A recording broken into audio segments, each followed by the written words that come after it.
you ask the question? Oh, you don't ask the question. How did you Okay. feel about the peace accords? The peace accords in their text were a very sound beginning, to a negotiated settlement. And that's how we conceived it. And although we didn't like it because everybody was shooting for the perfect peace solution, but it took us some time to realize that no way we were going to sign a perfect peace solution. So we said, okay, let's sign that piece of paper and let's work to peace. Nobody did like it. We were at that time twisted into signing through various promises. And it was at a point that we owe the people to begin a peaceful process. That's how I could summarize it, the reason behind our signing the peace accord. Tell me about the kinds of you said you were twisted into the agreements. What was it that twisted you, and what was wrong with those agreements? Basically, at that time, President Nixon, in a way, told us that because of the Congress attitude towards the war, the public opinion in the United States, we did not enjoy the same type of support as we had many years ago, rightfully, because we knew that at that time it was getting on the nerves of the American people to have to talk about, to hear about the war all the time, and we didn't want it to really jeopardize our, to undermine the whatever support we still have in the country. So one day he told us, he said, okay, you guys, let's work together and you give me a new basis for me to work on continuing supporting you. And we like that.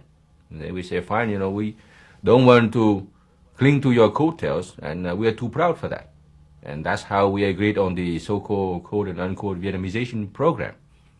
We say it's about time that you give us all your know-how, military weaponry for us to take care of ourselves. And it was on the basis of helping Nixon to formulate a new basis to support Vietnam in its survival that we agreed to sign, although the peace was very imperfect. And it took us 3 months to let Mr. Kissinger and his aides know that the piece of paper that was handed to them by the North Vietnamese was just a unconditional surrender had we signed the original piece of paper that was given to them in October. I think you said to me that to some extent Enhance and Enhance Plus were a buyout, that they were, could you talk about that?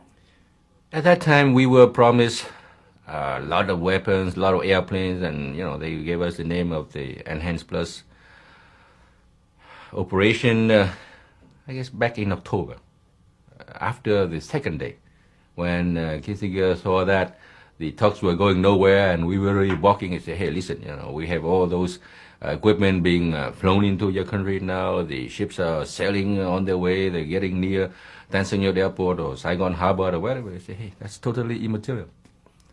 Because, if we cannot conclude on the principle, the points of details mean nothing. What are we going to do when we have all that pile of weapons? And if we sign a piece of paper, that means the next day you cannot use those weapons to defend yourself. So really, at that time, President Thiệu nor I really thought much about Operation Enhance or Enhance Plus.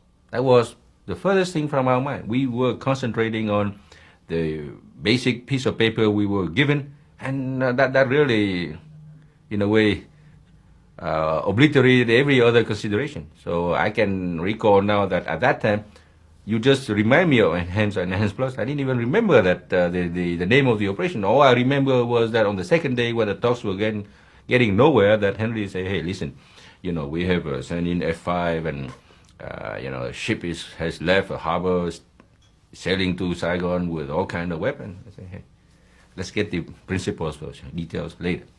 When you got the principles as good as you thought you were going to get them,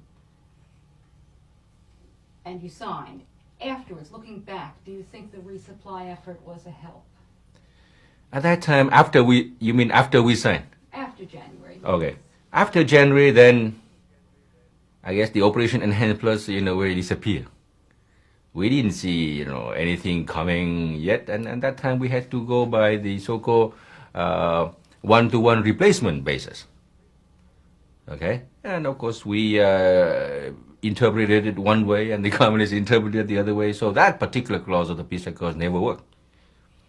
But to my own recollection, I never saw a destroyer coming into Saigon Harbor with a stockpile of weapons, or the what were promised during Operation Enhanced Plus.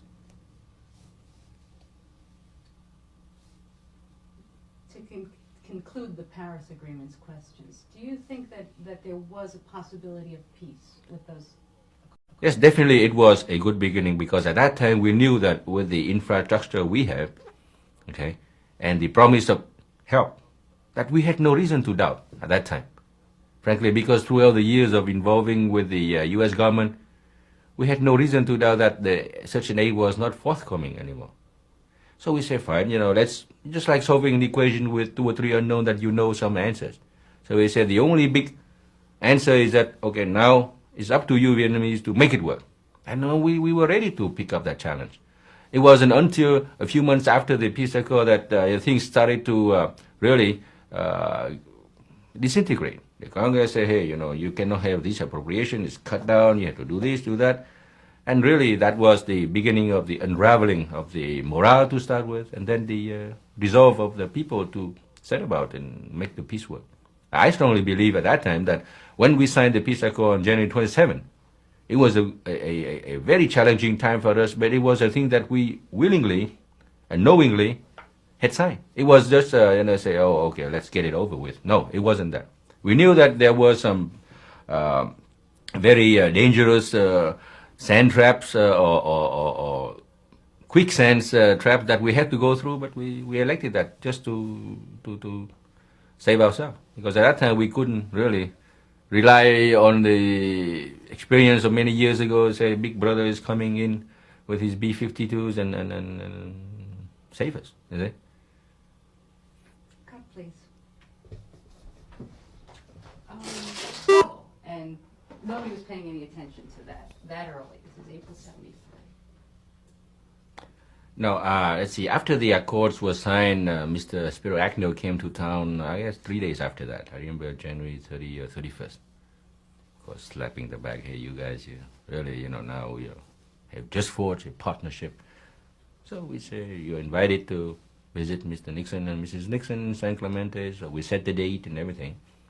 By the time we landed in San Clemente, and seeing how the White House at the time operated, we felt that the choice of San Clemente, in as much I explained it as it was convenient for the president, but we said, fine, our object to come to you is to talk about things. We are not paying a lot of attention to the glamour of being in the Oval Office. That's none of our concern. We want to see the man, and we say, okay, now we have signed the peace, what are we going to do? Okay? And, before that, they didn't even want to sign a joint communique after the San Clemente meeting. And I was the first one to say, if we don't sign the joint communique, I'm going to leave right there. We have our plan ready, say we're going to leave. No, we're going to sign. I say, hey, that's no way to begin a meeting. But I wanted to recall that note just to tell them that, right after the signing, we still had some trouble. And after 2 days of talks, we got down to some protocol of aid and what we were supposed to do and what the U.S. government promised. And we felt great. So we went on to Washington, made good appearances everywhere, even went to the Congress and the National Press Club. So we went to Vietnam and back to Vietnam. And we felt very elated that now at least the Americans will keep their side of the bargain and will help us to help ourselves. And we promised them what we were going to do. We were going to streamline our government. We were going to broad-base our government. We were going to do many things. Okay. 2 months after we came back was really when the Watergate thing started to explode on the scene, and we were kind of wary. I, for one, knew how such kind of development impacted on anything the Congress was doing. So I said, hey, let's be more careful. And that was a time when I decided to open an office adjacent to my embassy in Washington under the so-called information office, just to monitor the situation much more carefully. Because the traditional White House or so-called Office of the President and the State Department and Ministry of Foreign Affairs distrust. We feel that those bureaucrats they just feed us the reports every day. So we want an independent observer. That's why I put my own man. They have their own office. They have a telex line linking them to me, and their object was to go around and listen to what the congressmen say, what the press says, what the grows of academe say. So just to give me a better idea of how the public opinion is evolving. And that was the thing that really was very helpful to us, because at that time we knew what was happening, and it was, I guess, what made me get into trouble, because I told them too many things that they didn't want to hear. What kinds of things? Like things like the Congress is getting very. Let's start again. Okay. So what were what kind of signals were you getting out of Washington? At that time, through our office, I started to feel the vibrations of the Congress, if you will. See that they are so immersed in the meanderings of the Watergate, every day, and the war and implementation of the peace plan was very far from the senators and the congressmen's mind, or for that matter of fact, the White House. So we saw that, frankly, whatever we brought to the table, so far as modality to implement such and such clause of the peace, wasn't getting any attention. And I felt nervous, because I said, hey, this is not a good atmosphere conducive to a good exchange of views between us and the United States. And what happens if the communists violate and nobody's going to pay attention? They say, oh, you guys take care of your own problem. We have too much to handle on ourselves. And as we went into the summer, the bombing stopped in Cambodia. And at that time, they rang a bell with us to say, hey, that's the beginning. Because right now, the Congress is out to really get the executive branch, and they're going to cut, one arm here, and next day the next arm. So we have to be careful. And that was really, in my own personal view as a political analyst, I saw the writing on the wall. But it was very hard to project that kind of feeling to my cabinet or to our National Security Council. If you change, you said that you said to them, you can crane your necks forever. The B-52s won't come back. Is that real? Did you really say that? I think that was in an exchange within our National Security Council. We had generals there. We had high cabinet members there. And they were saying, oh, don't worry, if the communists violate it, then the Americans will come in again. So I say, well, let's reason this thing out. According to the peace agreement, the Americans cannot come back, number one. And number two, in spite of what you hear from the U.S. Embassy in Saigon, they say, oh yes, we are documenting the communist violations, we are preparing our response. Knowing the American, it's a long way from preparing response to formally response and to implement a response. Okay? So that's very far-fetched. And looking at the B-52, my dear friends, we have that War Limitation Powers Act. Do you know what it is? What do you mean War Power Limitation Act? So I started to explain to them. I said, no way the Congress is going to let the B-52s come back like that, and you wait for Santa Claus to drop from the chimney. You can wait forever, my friend. Yeah, well, you are, prophet of doom. I said, I'm not a prophet of doom. I'm just telling you what are on the table. Okay, and you can stand there, and actually I was using the expression because we have a chain of mountains in Vietnam. From a distance, you look like a mother holding a child, waiting for the husband to come. Okay, so I was using that metaphor. I said, well, you can stand there and be like a mother and child statue there, waiting forever. Okay, so let's start working. Don't count too much, and let's work and see how we're going to extricate ourselves out of this mess. Cut, please. I think we got it. Reaction, or was his reaction the same? I guess it's. Between President Thiệu and myself, we enjoy a very frank exchange, although I was the Benjamin of the cabinet and the Benjamin of the National Security Council. He trusted my opinion. Although you were the what? the Benjamin, the youngest guy. No, you have to say that a little differently. How do you say that? The youngest, I think. Oh, you don't use that expression? No. Oh, okay. Because in Vietnam, we when you say that somebody is Benjamin, that it has no meaning in the U.S. Huh? You have to be biblically educated. He's what? You have to have a good biblical education. Oh, okay. If you could start again, you're All right.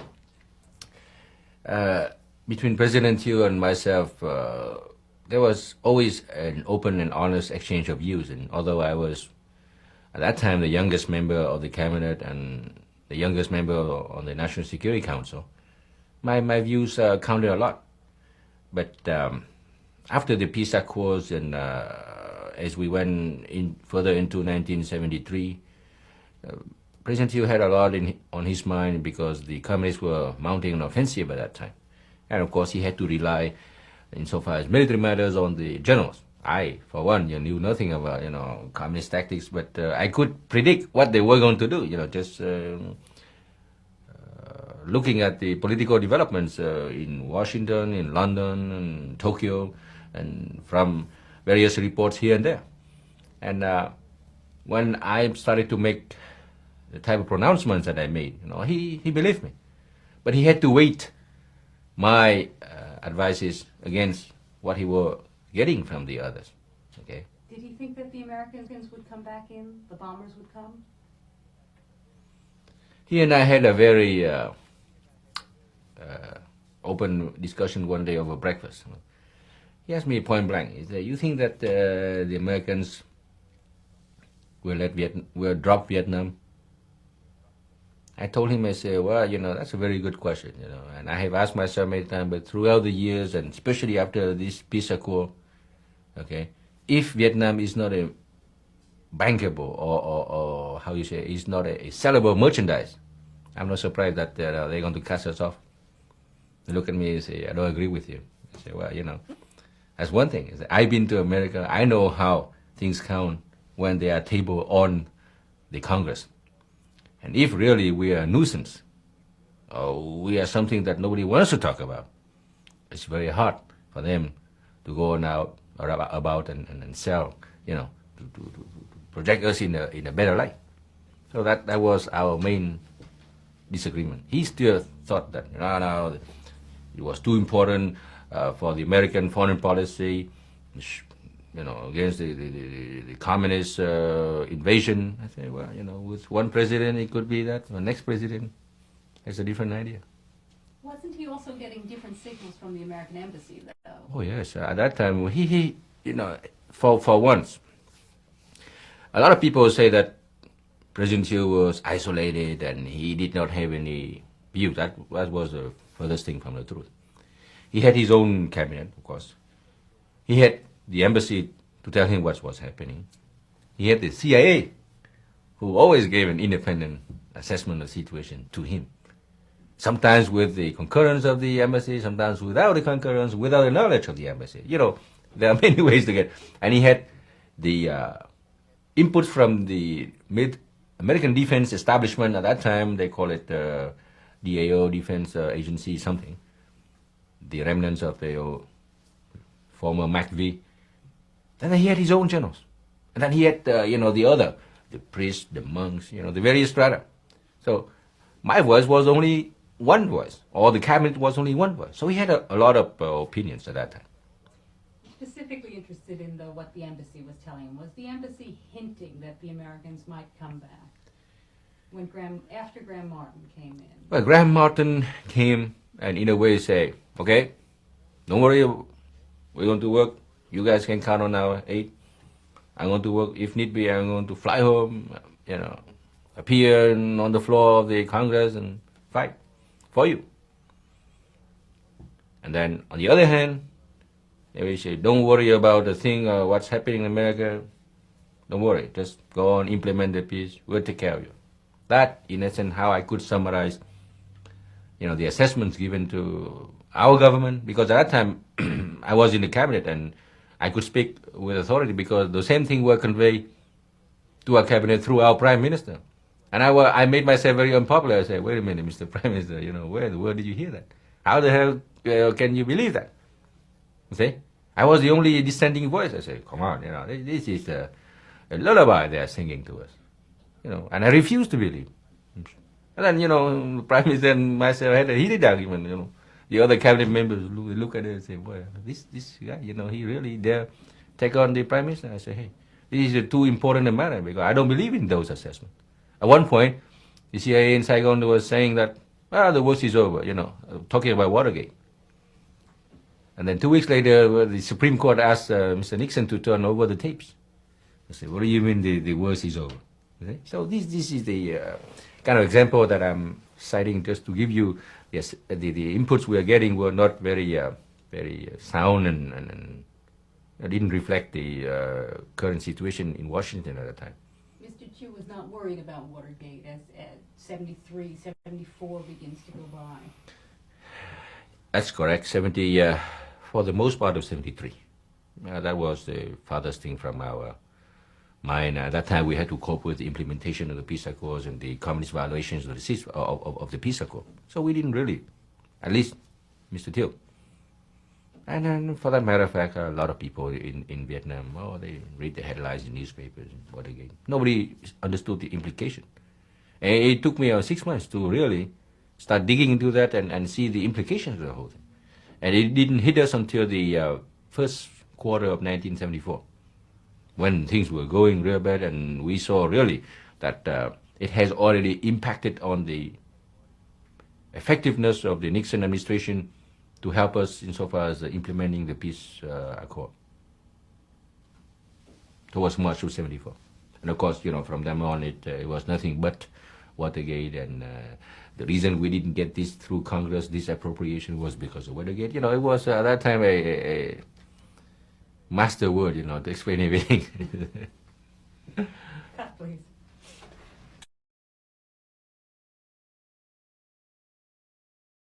The Americans withdrew in 1973. What were the economic effects of this generally was life harder for people? Well, by, I guess, towards the middle of 1972, when practically most of the combat troops were out of Vietnam, the people realized that, the PX was no longer there, to supply the black market. And of course, whatever presence we had in the preceding years was very good for the economy. And it did really impact, I don't think the people felt it, but we in the government knew that it would impact the economy. And at that time, only the people in Saigon and the big cities benefited really from the presence of the American, not really the people living in the rural areas. So nationwide, I don't think the people realize the economic impact of the withdrawal of the troops by 73. And after they left, there was not that much effect? After they left, as I say, the only thing they saw was the remnants of the black market, and frankly, it's something that now that you just asked, I didn't even remember that as an issue, for us at all. Let me ask you one other general sort of question, which is corruption, which was always a big issue on the minds of the Americans. Was it really a problem in South Vietnam? Was it culturally well handled? Was it militarily a problem? Well, you talk about corruption, and in that part of the world, a lot of people like to use the cliche that corruption is a way of life or an institution. Of course, Vietnam has its share of corrupt officials, and be they military officers or governmental officials at any level. And ever since, I guess, we work closely with the U.S. establishment and seeing what effect it had on the deliberations in the Congress, really, we made a much strenuous effort to eradicate that. It was a big word to use, big slogan, eradication of corruption and everything. I was very, in a way, involved in that process, because I say that, with the U.S. Congress and the representatives of the people, if we cannot tell them that the money is going to the poor and the destitutes, no way we're going to get anything more. But it was it's a vicious circle. Okay, we started to say something, and it's at the implementation stage that our big program breaks down. We never was completely satisfied that corruption was eradicated, but at least we took steps, and we had our share of corrupt generals in that President Thiệu just fired, or corrupt governmental officials. It was a plague that has affected us, and of course it was a very easy catchword, to explain everything that went wrong. Oh yeah, don't give those guys anything. They will end up in this guy's pocket, that guy's pocket. Sometimes it's not that true. You see. Cut, please.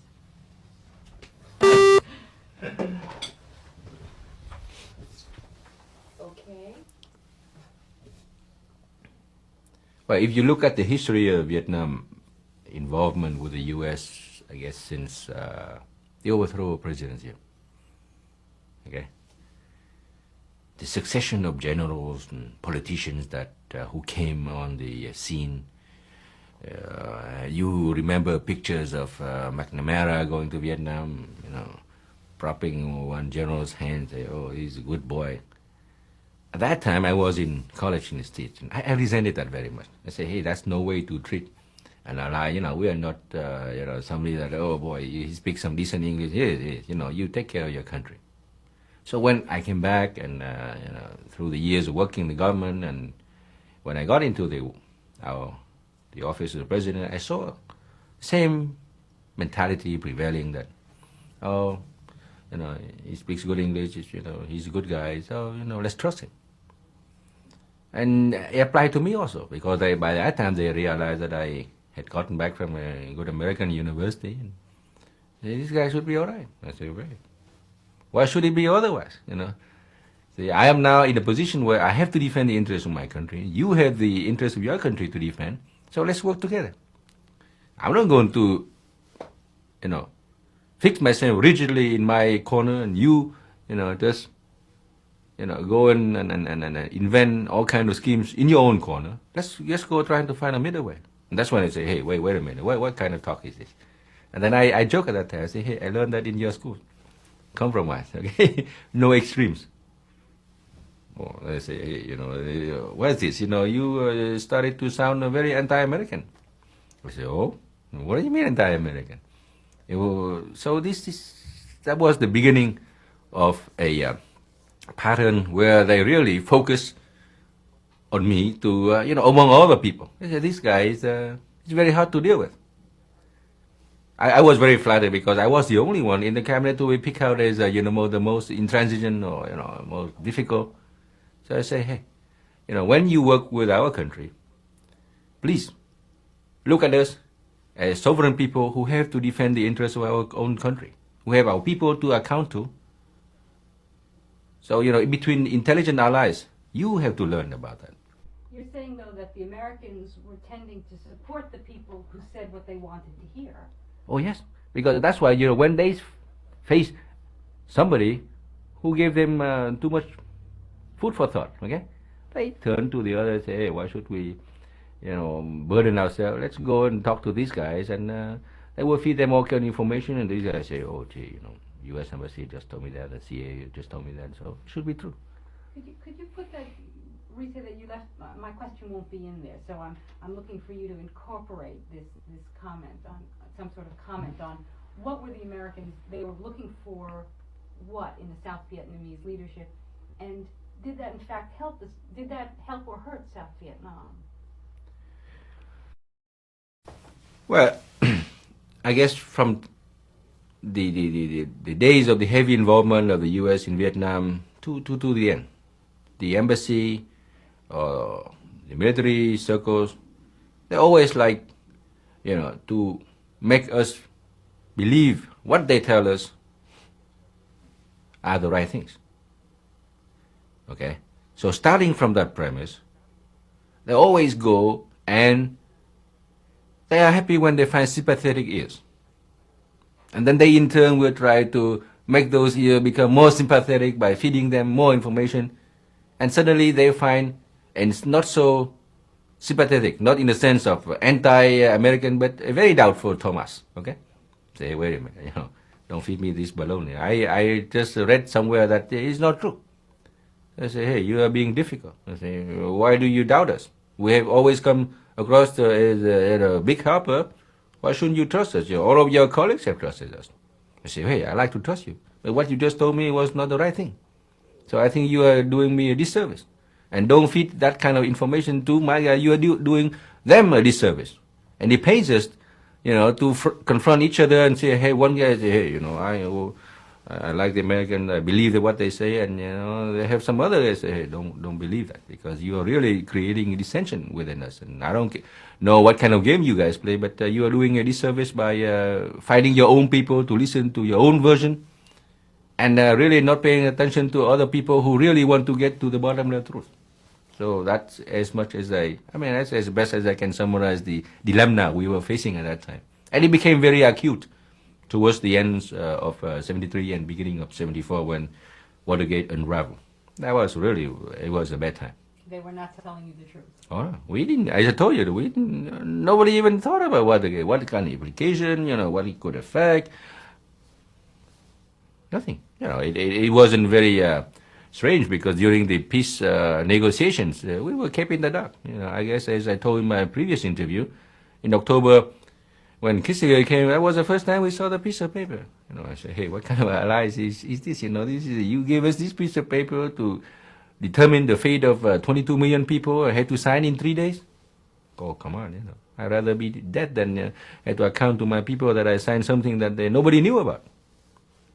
So it wasn't peculiar to us there to see the American establishment at that time behave the way it did. Cut, please. And they thought they could get away with it, and they didn't know that we knew about it. And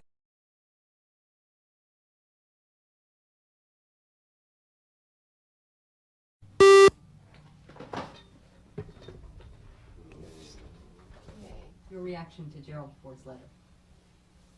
I remember we were having a cabinet meeting when the letter came, and as the secretary of the cabinet, I had to, in a way, and also the unofficial linguist of the cabinet, I had to translate the letter. And that was the first exposure. It was an aide just came in, delivered from the embassy, and I just fill it out, and I think I read it before President Thiệu did read it. And I read it very briefly. I said, well, it's one of those reassuring letters, and it didn't mean much. So I tried to translate as best as I could and did my own interpretation right after the letter. So I said, well, a lot of the cabinet asked me, what did he mean? We should feel gratifying that he should send us a letter 2 days in the office. I said, yes, it's a very nice gesture. And I think it shouldn't mean anything very unusual, because, he had to reassure us. And I bet you that the same letter is released in Washington to let the other guys know that, hey, Mr. Ford is going to continue the policy, at least for the time being. So it wasn't, we didn't interpret that as a personal commitment from Mr. Ford. We knew who wrote the letter, okay?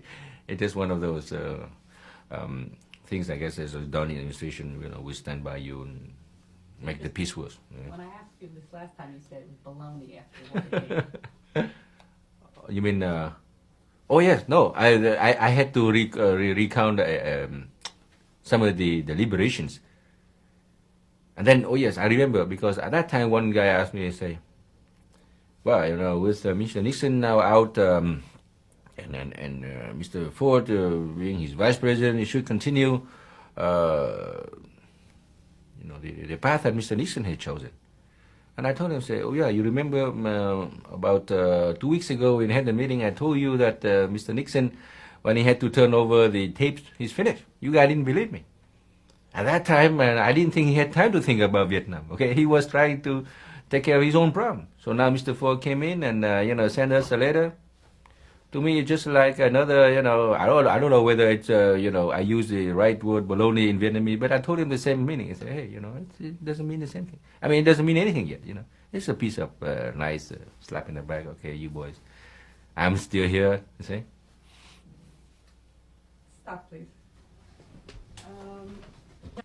Tell about being forced out of office, why you were unpopular.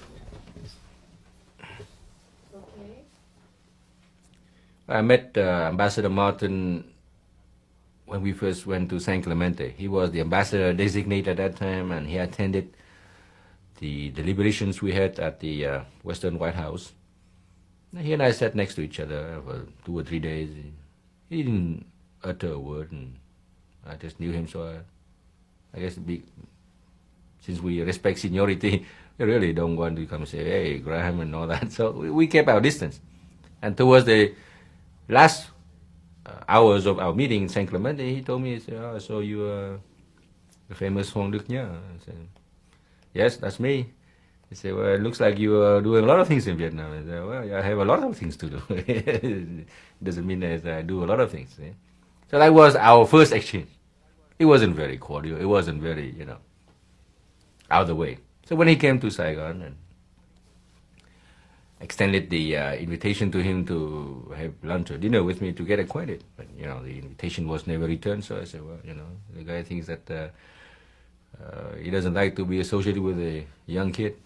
He has his prerogative. So that I tell you these two incidents just to mark, to characterize how our relationship was.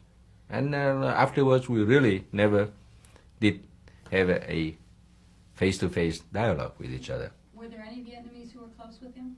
Oh yes, he had his own, as usual, the U.S. Embassy had their own, what I like to call coterie, of Vietnamese politicians or cabinet members whom they invited. And at that time, I did not go to many diplomatic parties or cocktails. I hated those, you see. So I was never very much in the so-called dinner circuits.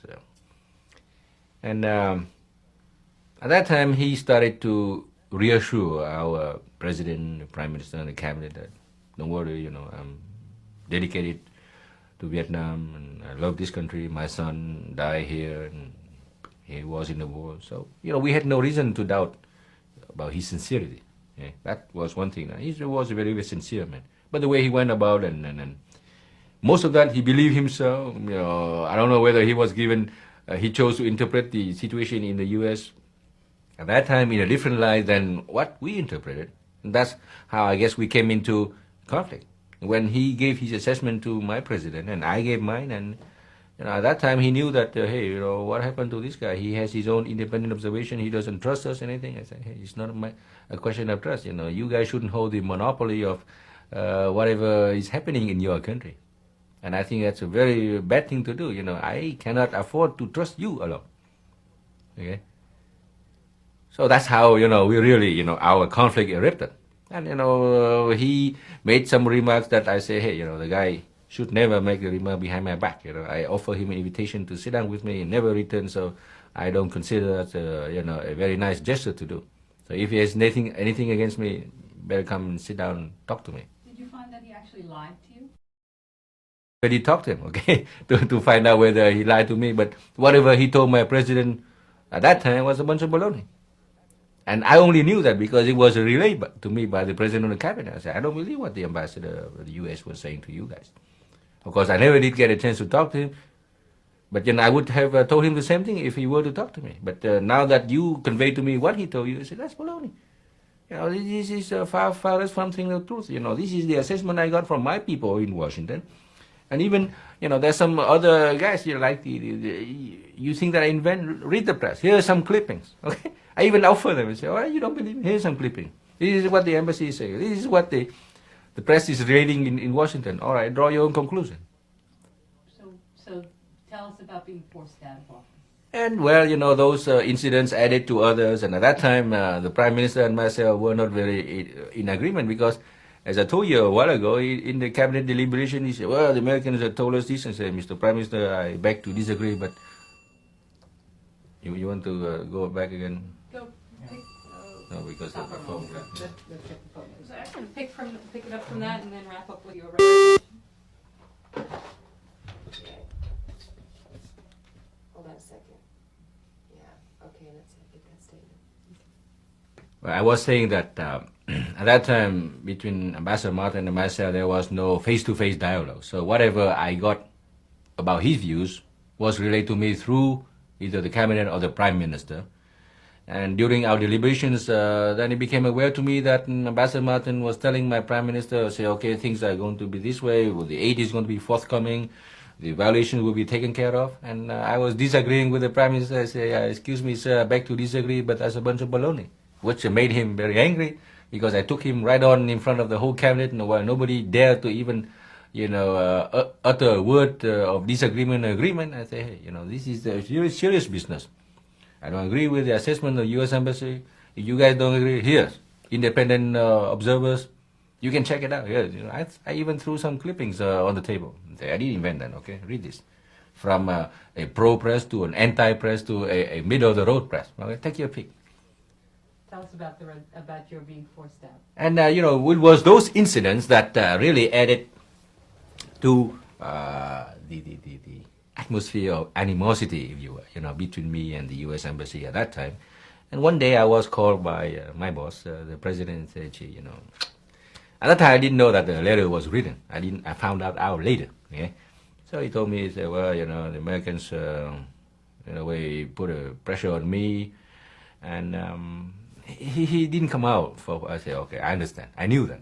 I knew they were pressuring you because I heard that through the Prime Minister's aides. I knew that those guys were trying to get me, so I have nothing to lose. I didn't ask to be a minister in your cabinet. You chose me, I'm very honored. You want me to go? Give me a piece of paper, I write my letter of resignation. I said, no.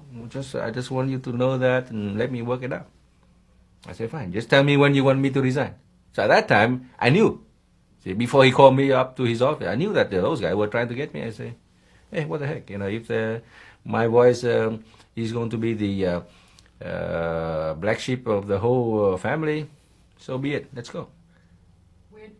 But you left out where the letter came from.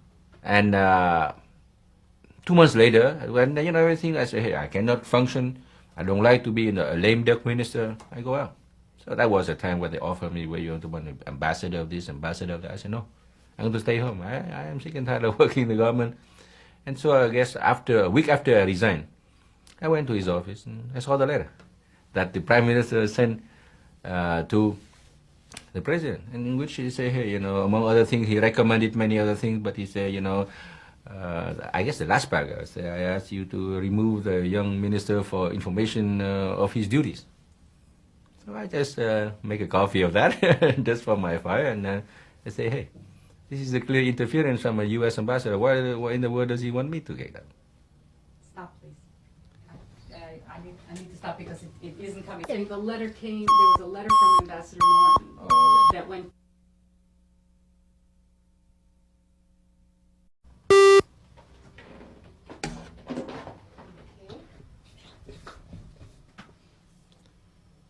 It wasn't until a week after I resigned that I found out there was a letter sent by the ambassador, Graham Martin, to my Prime Minister and conveyed by the Prime Minister to the President asking for my removal.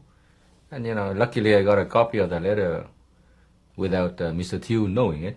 So I just wanted to prove one of these days that it was a clear interference in internal affairs from the U.S. Embassy.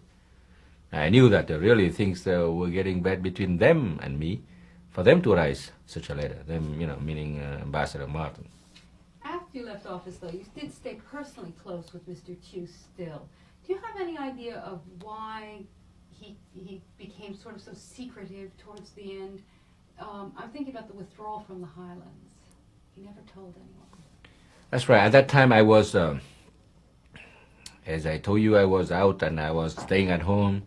And I was, in a way, advising him on the political side of the thing. And myself, I knew that he went to the meeting in Cam Bay Naval Air Station to talk about the Highland thing, and a lot of versions after that. I have his own version, okay, which he told me afterwards. But going back to your question, why the man was secretive, after I resigned, I found out that he was very divided insofar as whom to trust, whom not to trust. Okay, between he and I, not only we are cousins, but we were very close. We have weathered a lot of songs together. Okay, there were times when we were threatened, and he looked at me and I say, well, this is the last hurrah. Okay, so we were making that kind of joke. So between he and I, we're just like a comrade in arms, so to speak. And after I left, and anytime I had a chance to talk to him, I saw that he was trying to make up his mind whom to trust. At that time, he had to believe what the embassy was telling him, what his generals were telling him, what his cabinet was telling him. And whatever, I think the biggest thing was that whatever he said to be implemented was never implemented. And he had no organism, no mechanism to find out whether what he wanted was done correctly. What was his version of the Camran meeting? At that time, the way he conveyed to me was that, he had instructed General Fu at that time. He said, okay, after General Fu made a desperate attempt, he said, hey, I got cornered this way, that way. And he said, well, as a general, how do you propose to do that? And then at that time, he proposed a kind of diversion move to go around the town, get more troops from the plane to send in and recapture the town. Okay? So the president and with General Cavan Vien there also say, well, it's a sound military maneuver. Go ahead and implement it. Okay?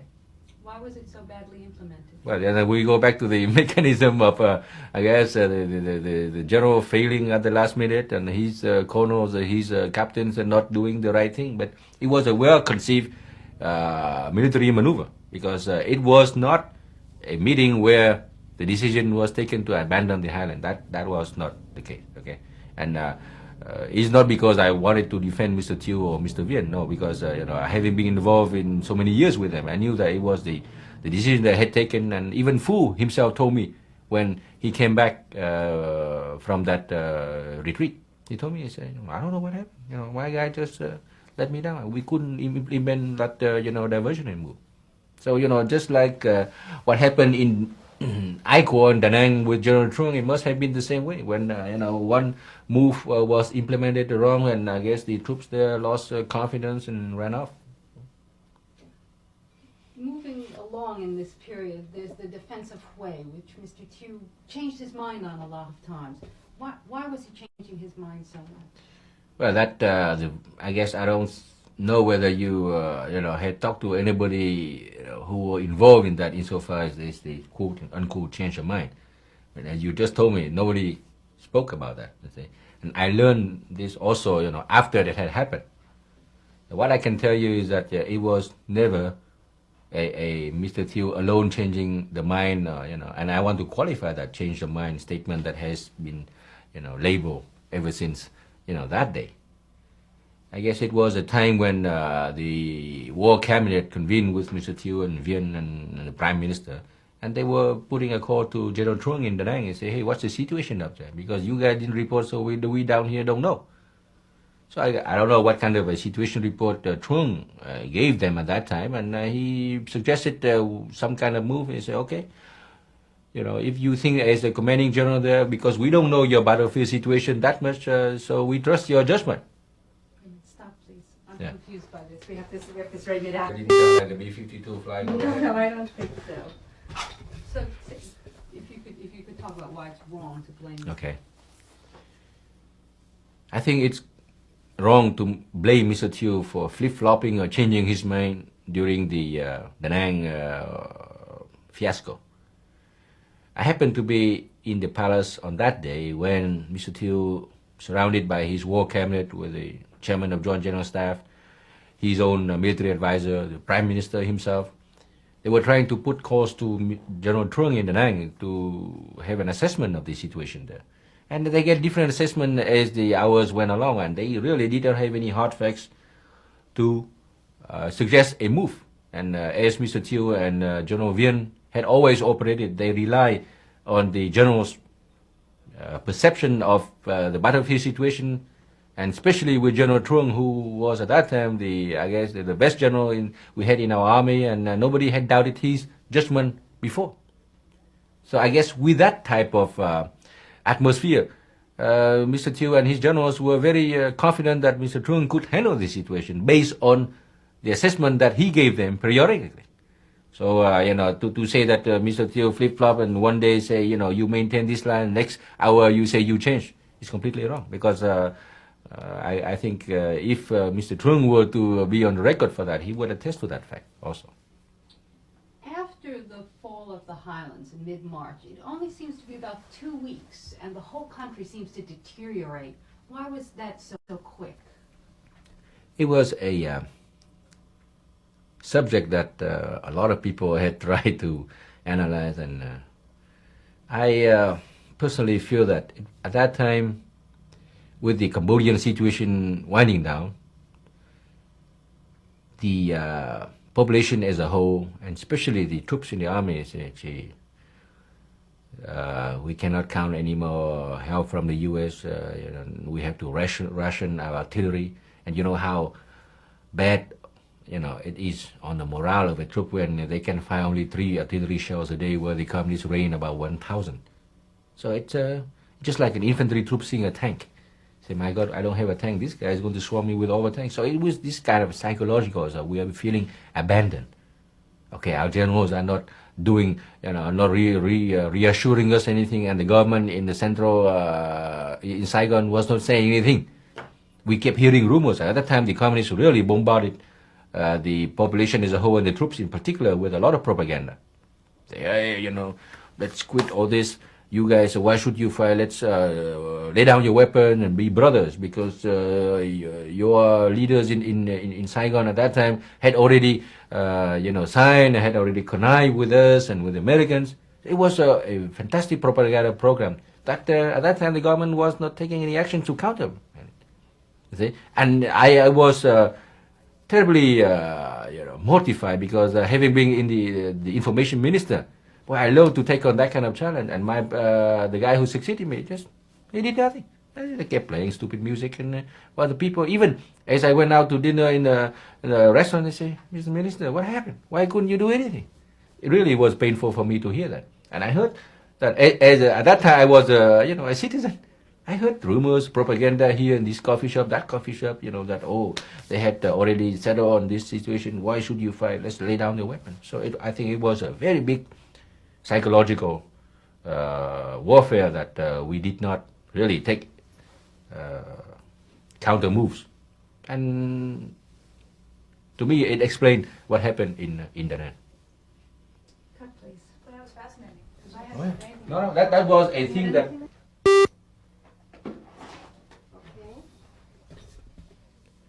In spite of what you have heard, you have read about the debacle of the Vietnamese army, at that time, not every troop and not every unit took off and ran.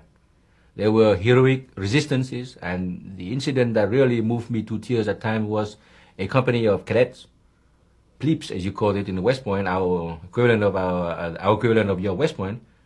100 of them got wiped out, holding a bridge leading to Saigon. So that was a kind of army we had trained at that time, and it was too bad that the whole unraveling took roots from the central government, and down to the troops that we just lost the war very stupidly.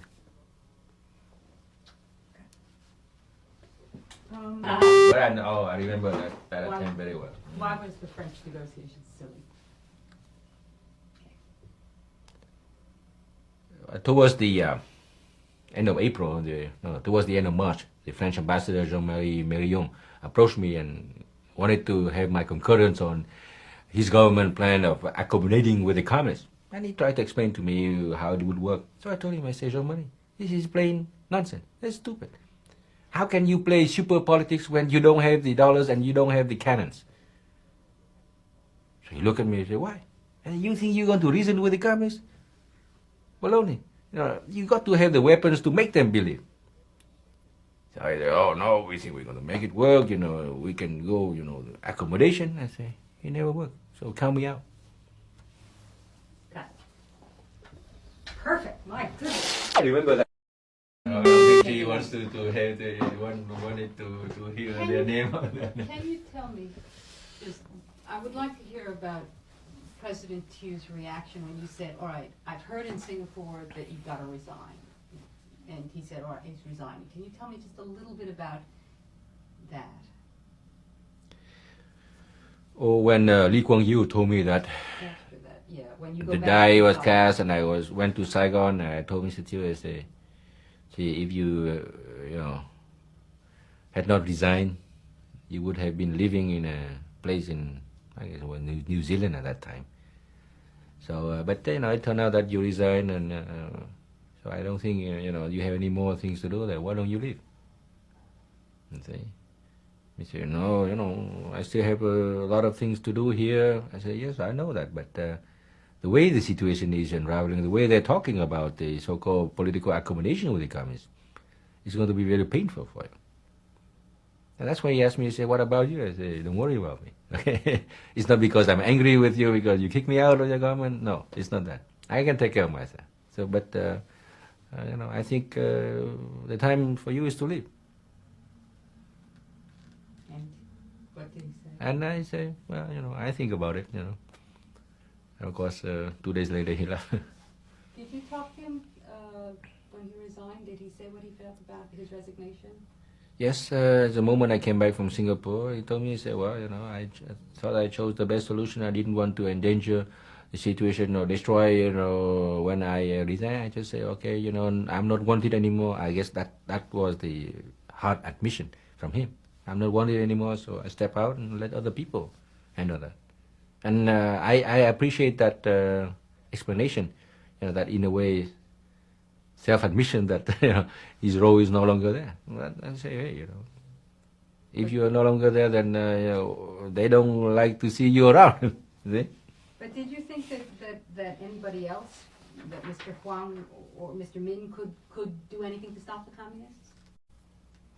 Well, now everybody will interpret our statement as saying that we are quarterback Monday morning quarterbacking, but we had always believed that. Frankly, Mr. Min or Mr. Huang, they were no match. They didn't even understand the situation. Due respect to them now, I don't know what is their fate now, but frankly, I have dealt with Mr. Huang when he was a vice president. I have spent countless days, really, to tell him about he's a very nice man, he's a very firm patriot, but he hasn't got all the nuances and the intricacies of the world situation, how it affects Washington, Moscow, Hanoi, and Saigon. So I didn't think those guys would fare very much. The communists are just like a reprieve for them to get Mr. Thiệu out of the position, and then boom. And that's what they did after. So you see how many days Mr. Min lasted. Stop, please. Sorry, I jumped you on that. I think as you were on the plane and the plane was taking off, if you could tell us what you felt looking down over Saigon. Well, when the airplane took off from the rampway and seeing the lights of Saigon dying gradually under the wings, I thought to myself, gee, 33 years of my life on this land, and the last 10 years contributing to the safeguard of the nation. Now, poof, this airplane is taking me out of that hole, luckily for me and my immediate family. But I was very, very sad because just like leaving a job completely undone and seeing it destroyed. See? And in a way I was also happy because I still had a lot of time in front of me to rebuild my life. And that was the feeling that prevailed. Only during interview like these that bring me back to the sight of the airplane taking off in the middle of the night with the lights of the runway dying gradually. It's hard to capsulize those emotions. I don't think I can ever put them in writing, nor paint them anyway. It's just something that is very hard. Let me ask you, what went wrong? A summing up question. Between 1973 and 75, just those years, what went wrong there? Oh, I like to explain that as a, how should I say that, as a convergence of various factors. Okay. On one end, we have the inability on our side to make things work because suddenly we are thrusted on the scene, and trying to grapple with things and with a very badly eroded infrastructure, not properly trained cadres, okay, and having a lot of internal problems, opposition, and so on. And on the other hand, the big ally we have always counted on insofar as establishing a new base for continued support, getting into trouble because of Watergate. And then on the third hand, the communists who never had any illusions or any intention of making the peace war to start with. Getting ready for a last hurrah to leverage their position. So those three forces, when they converge, they self-destruct. What do you think are the lessons of Vietnam? A more general, even more general question. Well, the lessons of Vietnam are, I guess, numerous. I don't think you can just summarize in one catch sentence. I think that it was bad for the U.S. to come in. Each, no matter what people say, you get into argument. But I like to feel that it was the way we approach things, the the gradualism. We never really went in for the kill. We never went in to do a job properly from A to Z. So I said, these guys, let's try it. That's not the way things should be done. Okay? Before you go do something, think it thoroughly and go ahead and do it with conviction. That was what was lacking. See? You're looking back at the war, 1967, we could have knocked the communists out. Was that lacking from the South Vietnamese? Well, from both ends. At that time, the various U.S. presidents, from Johnson, all the way to Mr. Ford, and from our end,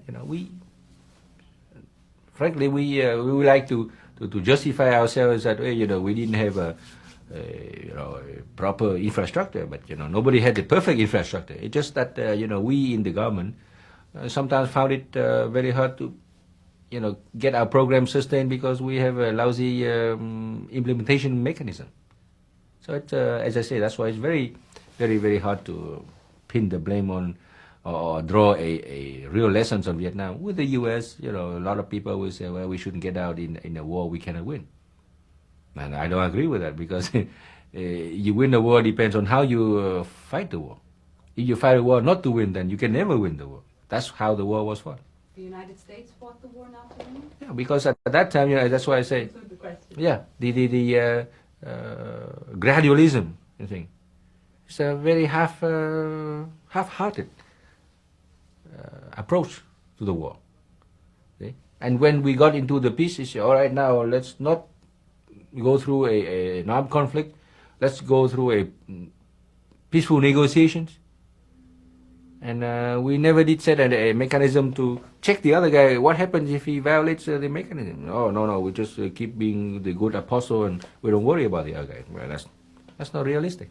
See? Stop, please. Did anything right? Condescending word for us, but it means the same. To your point of the embrace, what did you say? Peculiar embrace. Well, you don't have to. We wish we could be that close,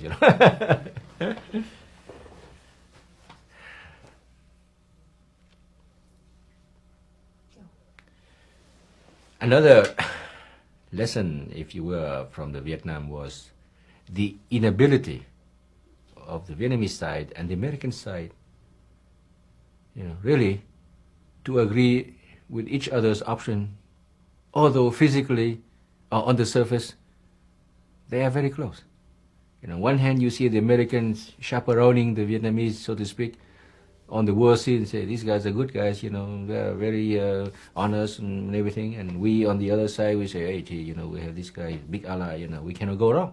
But frankly, nobody has taken time to sit down and forget each other's, ego, to realize that, hey, what I just told this Vietnamese, he cannot do it. Look at his internal situation. And the Vietnamese say, hey, what we are expecting from the American is not realistic. Look at their situation. So it was the lack of impartial co-analysis from the two sides, the American side on one hand and the Vietnamese side on the other hand, that really never, brought the real subject into light. Was there also a sort of an over-dependence.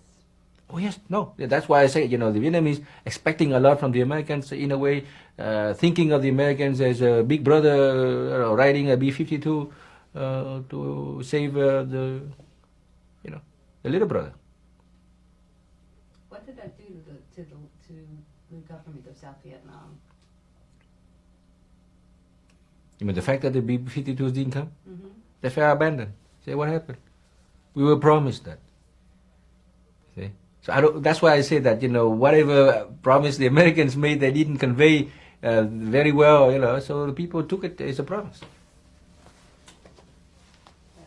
That's See? that is that. Thank you.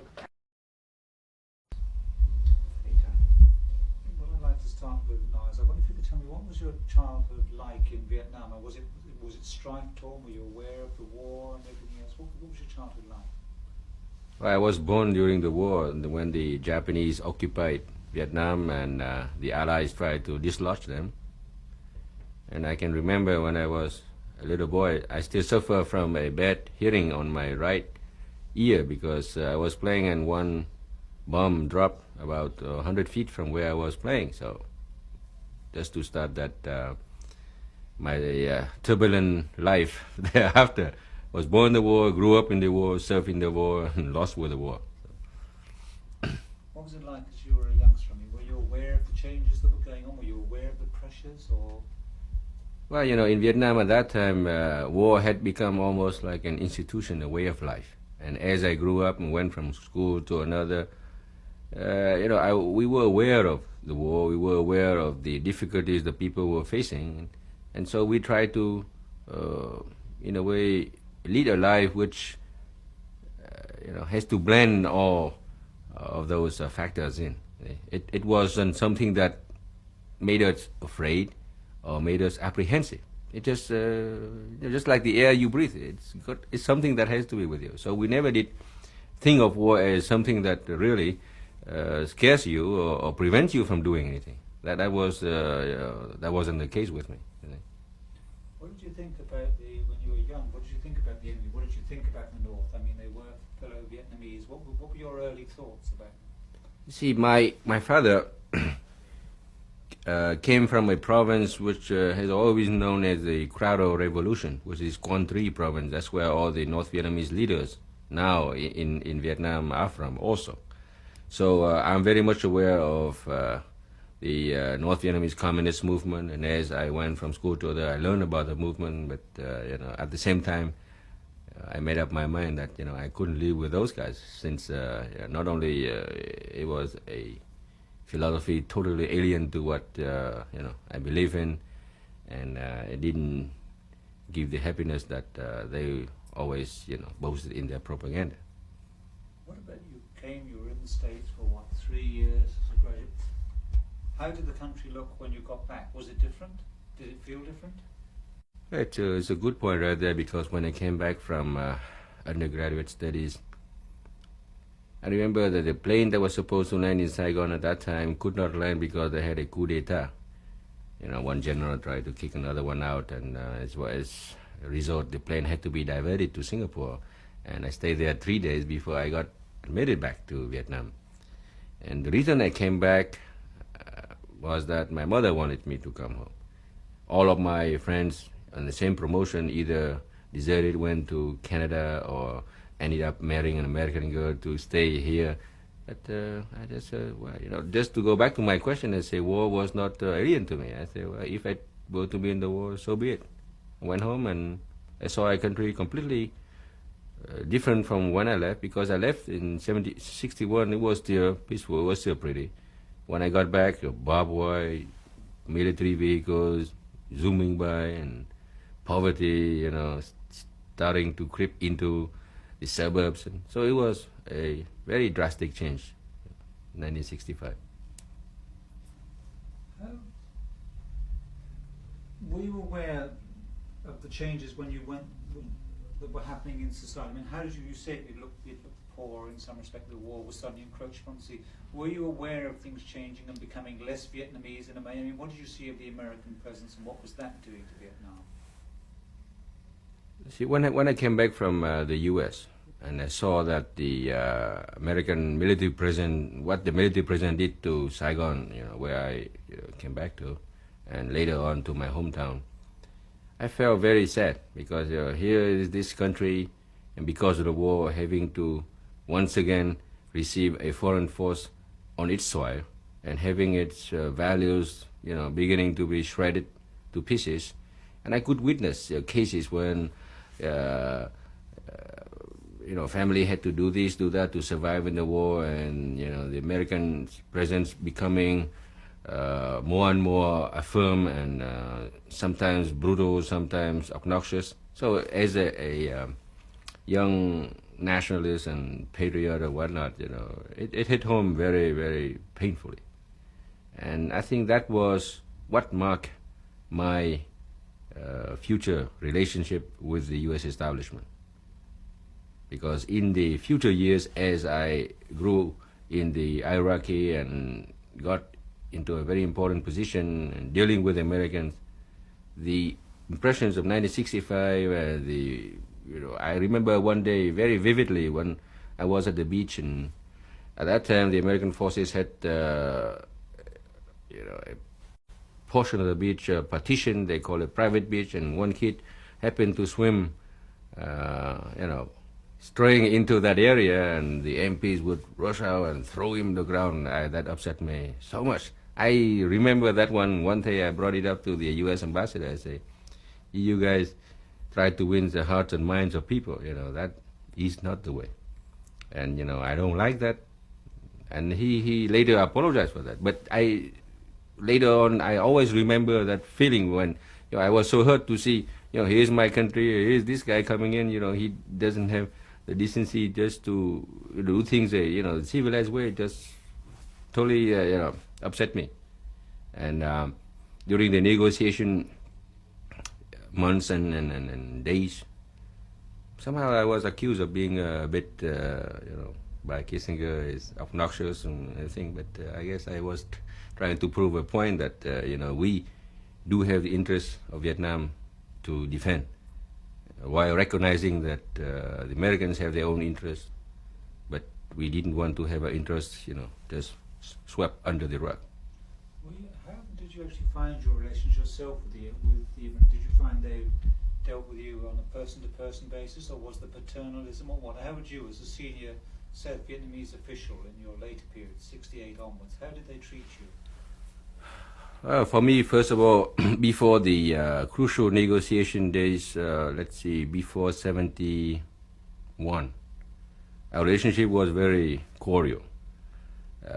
They say, hey, here's this kid, who had been educated in the U.S., he speaks good English, and, he's a good friend. So, I play assure, I like everybody. And I guess after 71, when the going was very tough, when really each one has to, stand by its position, that's when they say, hey, boy, how come you are so tough to deal with? We thought that you were our friend. I say, I'm still your friend. It's just that I don't want you, to come in and tell me what to do. I don't want you to adopt that condescending attitude, that patronizing attitude. That's what I found later when the going get tough and all the cosmetics began to crumble, and that's when they really show their patronizing. And say, if you don't do this, we do that, and so that it got very, how should I say, very ugly. Yeah, in the end, that's what I meant by when the cosmetics and began to crumble, all the mascara disappeared, and everybody bearing its own soul, for survival.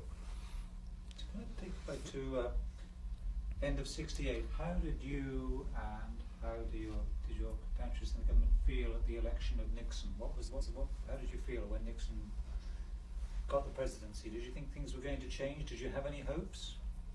See, we got to go back to when the bombing was stopped, and later somehow we were accused of stalling for not going to the Paris peace talks in the hope of having Nixon win over Hubert Humphrey. Well, if they analyze that and correlate that with the 72-73 period, we did not change our position at all. We say we don't want to do anything unless there's some points of principle resolved first. Okay? And throughout '68, when we saw that after Mr. Johnson had announced his decision not to seek re-election in March, and then Humphrey, we knew that with Humphrey, we were going to go through a very tough time, because of his liberal politics and the whole democratic establishment at that time. We were worried, okay, and at the same time, we had met Nixon when he was out of politics. He had gone to Saigon before he even thought about campaigning. So at least we met with him then. I remember it was '67 or something. But we kind of liked the guy. So at least, he's the guy who is a tough politician. But we feel that he will deliver what he promised. That was our first impression of Nixon. So, of course, we were rooting for him. And we didn't know that our decision not to go to Paris peace talks, as Harriman and company wanted us to play any effect in the election. But we were elated with a new Republican administration. Somehow we were infatuated with the fact that they would understand us more than the Democrats, I guess because we were having such a hard time with Johnson and Humphrey that we thought anything is better than those two guys. Would it be fair to say then that you regarded the Paris talks as a farce? I mean, how would you discuss what you're in '68, '69? What did you think of the Paris talks? See, the Paris talks in '68 were devised and conducted pretty much independently of whatever the Vietnamese had to say in that. So first of all, we did not believe in any outcome. One of the earliest things that President Nixon did was, in fact, to announce a hefty pattern of troop withdrawal. So I wonder if you can tell me how you came across that information yourself and how the Vietnamese government felt about Nixon's action. Mm-hmm. I think that decision to withdraw troops is in implementation of the so-called Nixon doctrine, which he formulated, I guess, prior to his departure in, if my memory is correct, around May or something of 1969. And he elaborated that doctrine further in Guam, I guess they call Asians should take care of, their own way, and insofar as Vietnam, we had to pull out troops and help the Vietnamese armed forces. We got word of that about 2 weeks before it was to be made public. But by that time, we had noticed a shift in American policy. If you remember 1967 at the Manila conference, when Johnson was there, they insisted on any resolution of the Vietnam issue should be predicated on the complete withdrawal of North Vietnamese forces prior to any Allied withdrawal. At that time, you have the Australians, the Filipinos, the Thais, and everything. So that was the commonly referred to as the Manila Conference. And after that, '68, Johnson dropped it, of course, dropped the bombing and offered, to have mutual withdrawal, North Vietnamese and U.S. at the same time. So we saw the tide, and we said, well, we could not possibly implore for the U.S. troops to be behind. It's a matter of Vietnamese pride to start with, and also of political pragmatism. It was the latter which dictated and say, well, let's try to make a benefit out of this, since that's where the railroad, the train is going. We shouldn't be standing in front of that railroad. We either step out if we don't agree or ride on the train. So that's what I meant by political pragmatism. And we say, fine, just tell us when and how you're going to implement that gradual troop withdrawal, and help us take care of ourselves. Because ever since the 1963 coup d'etat overthrowing Ngo Dinh Diem, the Vietnamese army was a complete shambles. And it was ill-equipped in the face of a formally equipped North Vietnamese army. So we were happy that Nixon thought in those terms. We did not put any objection to it. And later on in the meeting in Midway, officially agreed to that. When President Thiệu and President Nixon met in Midway, And another anecdote about that is that they didn't want us to come to Washington because of the anti-war movement, and we didn't want to come to Honolulu because we say if it is a U.S. war, it's got to be in the U.S. So we devised a common denominator halfway between Vietnam and the U.S., who happens to be a little island of Midway. One of the operations which is presented as proof that Marvin wasn't really very successful and wasn't doing anything was the Lamson 719 operation. I wonder if you can tell me something about the background to that whole operation and why did it end up in the way in which it did, and what was the Okay, that operation codename Lamson 719. Lamson was one of our old king who had defeated the Japanese, the Chinese. Could you start again on that? Sorry. You see, so as you know, we love to go back into history to find out when we beat Genghis Khan or the Chinese. You see. So Lamson was the name of the king who beat the Chinese, and we use that to codename the operation into Laos. The purpose of which is to, number one, demonstrate that the army of Vietnam could stage an operation outside of its own territory as an eloquent proof of the success of the so-called quote-unquote Vietnamization program, and secondly, disrupt the supplies on the Ho Chi Minh Trail, just to delay or at least wreck the communist intention of mounting a next offensive. At that time, we had heard that they would, all the indication pointed to an offensive, a large-scale offensive in 1972. And the Lamson 719 was mounted in 71. But the whole thing was conceived wrong from the start, because when General Westmoreland was still commander of the U.S. forces in Vietnam, they had looked at that option, and they had found out that they would take at least 2 U.S. Army corps. That would be 8 divisions. And of course, at that time, everybody thought it was sheer folly. You shouldn't go in there. So by the time, Abrams got in and asked us to participate. They said, well, the most we could put in are 2 of our best divisions. And the object is to go in and seize a town called Chepon, because it is at the hub of all the little roads leading to the various sanctuaries, the camp sanctuaries there. Little did people know that, of course, as in any military operation, intelligence and counterintelligence play a big role. And I guess by that time, the North Vietnamese intelligence had picked up words of that, because the State Department at that time insisted that the U.S. ambassador in Vietnam had to seek agreement from Suvarnabhumi, and the poor ambassador, I think Gottlieb or somebody, he kept going back and forth to Suvarnabhumi. Anybody, who has some, intelligence in mind know that something must be going, because what does the U.S. ambassador have to go see Suvarnabhumi almost every day? And of course, when you had to teach the troops to understand a little bit of English to call for air cover, from the U.S. Air Force, so that had leaked out.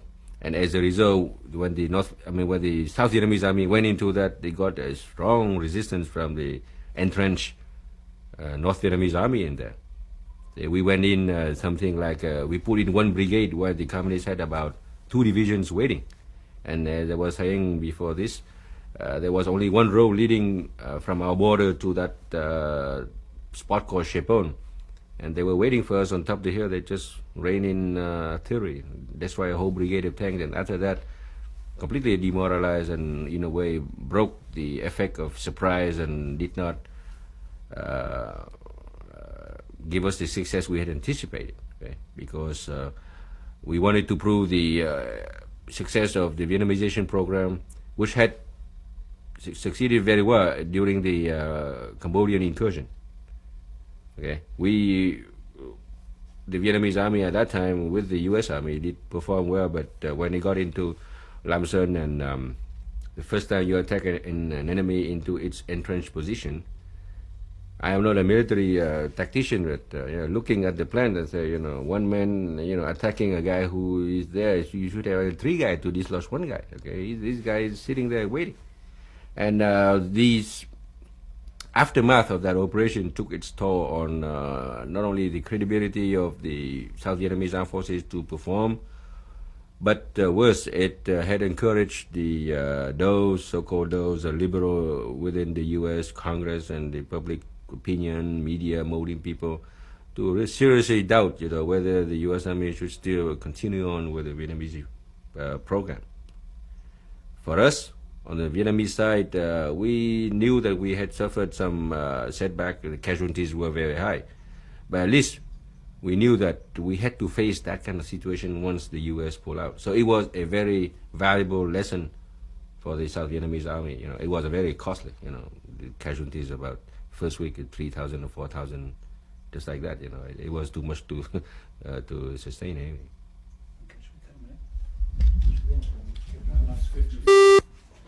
Tell me about the 71 election. Why did no one else stand? In October 71, when the presidential elections were held, at that time, the secret peace talks between the U.S. and the North Vietnamese were in full swing, although they were not revealed publicly.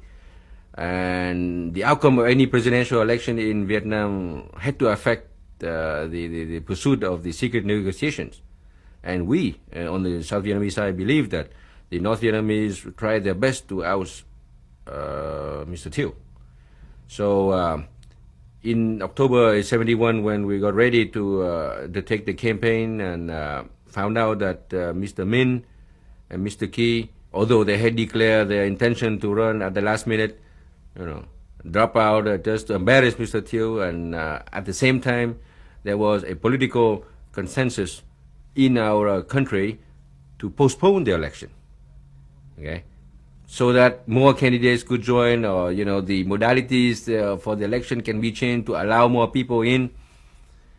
And at that time, I was a personal assistant to the president, and we thought about the problem. We say, well, if you violate the Constitution by the fact of postponing the election, then you would open yourself to a new controversy. That is, people will say, all right, now that you have violated the Constitution, or let's rewrite some clauses, and let's rewrite the election law, and you can never know what's going to happen.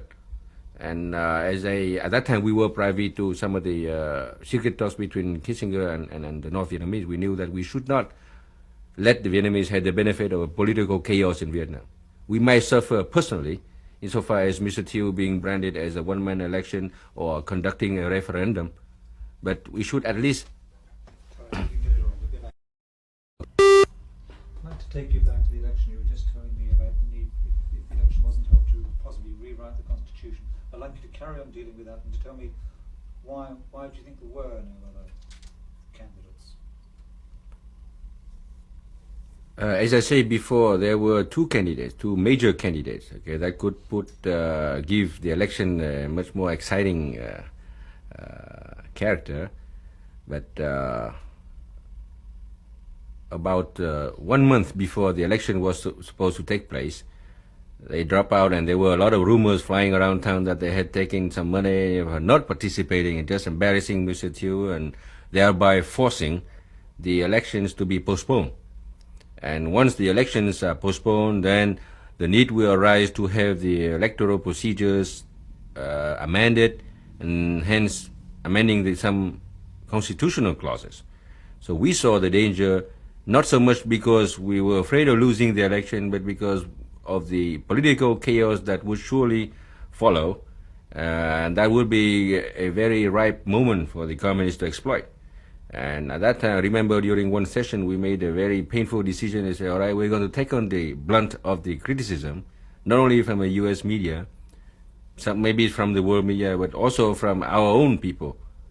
But the other risk was too big for us to postpone the election. And after a while, the U.S. establishment at that time tried to force us to say, hey, let's put out another slate of candidates. At least you have one other guy to contend with you. You say, well, we could do that, but it's a farce. Everybody will see it.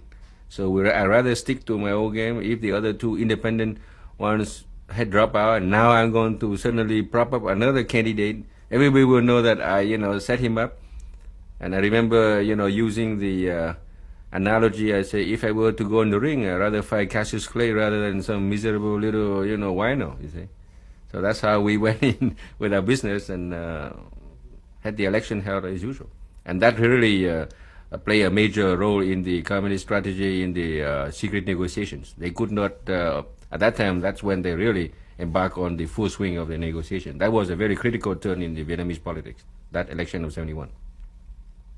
You said, you were aware of the negotiations then. When did you first become aware that the secret negotiations, when did President Thiệu become aware that the negotiations were on? Was it before they started, after they started? How did you hear about it? Usually about, at best, 24 hours after the so-called secret talk. Could you do that again? Phrase that in a statement. Say we heard about it after they'd all started, or whatever you want to say. Oh, we only heard about the secret talk taking place at best 24 hours after it had concluded. Up until the date Nixon revealed everything in public, I remember January something 72. But ever since the late 60, middle 70, throughout 71, we never did know when the next secret talk would be held, nor were we informed of all the secret talks. Once in a while, we got a note from the U.S. Embassy saying, yes, today in a meeting, we were told this and that. So a very laconic message, typed on a letter from the U.S. ambassador and passed on during a talk to the president. So it was that bad.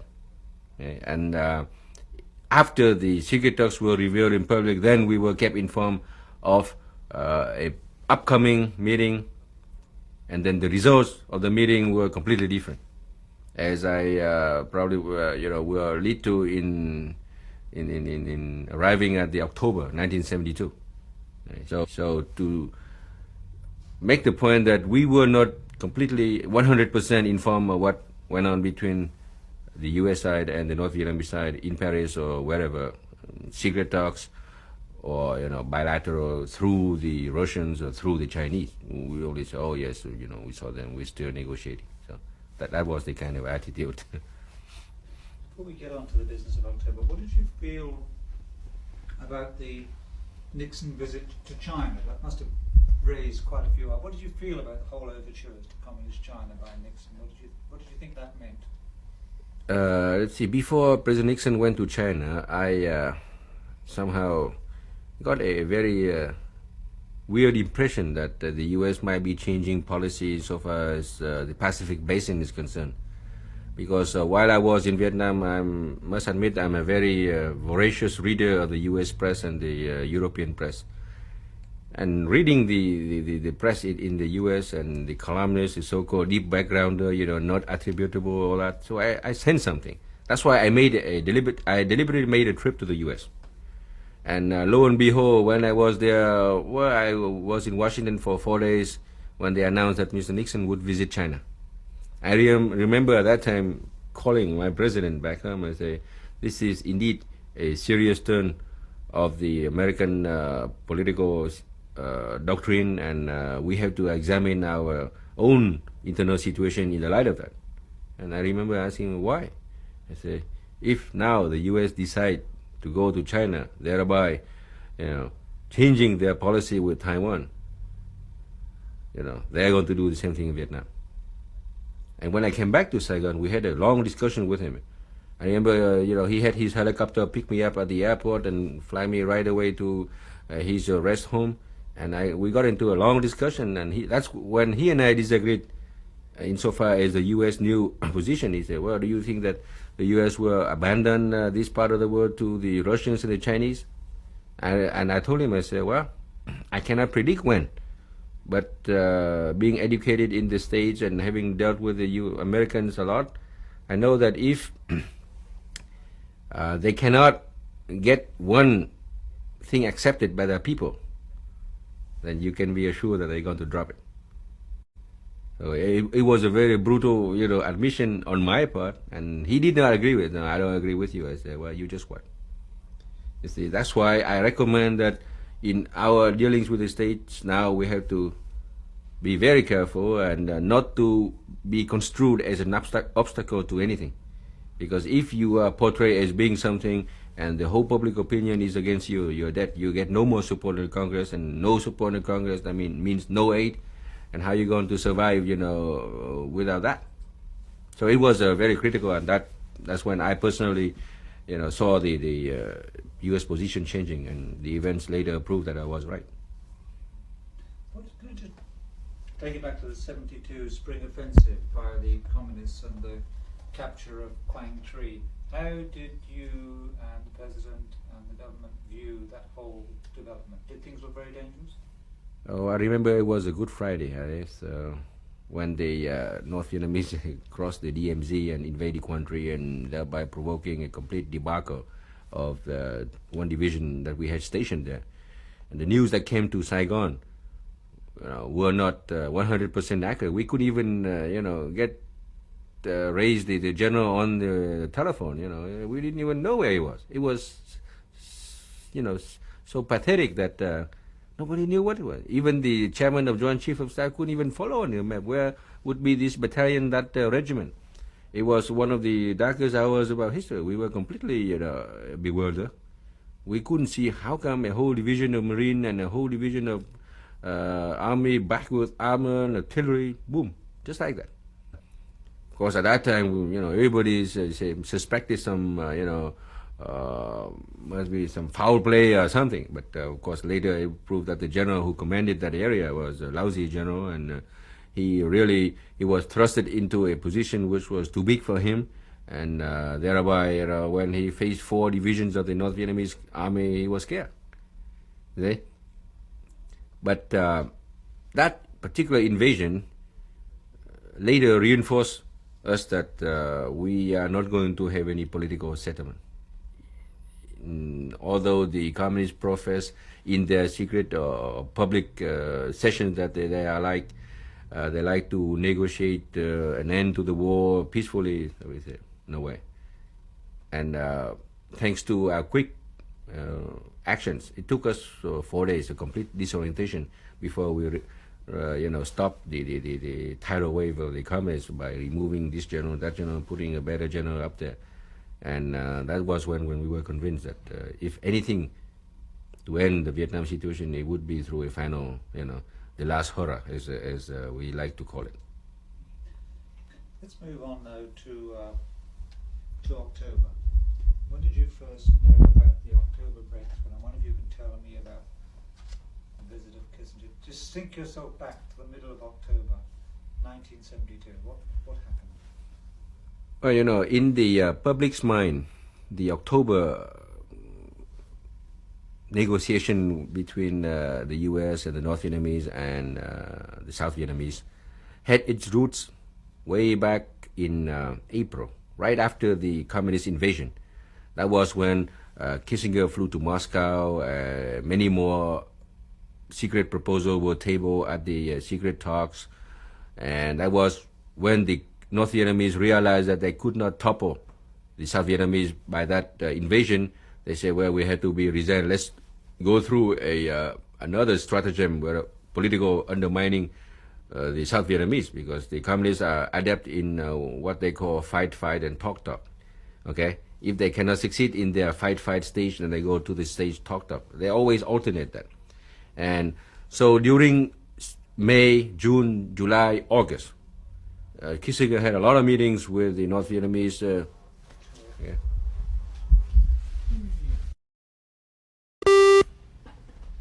What if you could start again and tell me about what you saw as the change of tactics by the communists after the stopping of the Spring Offensive in 72, and what that led to?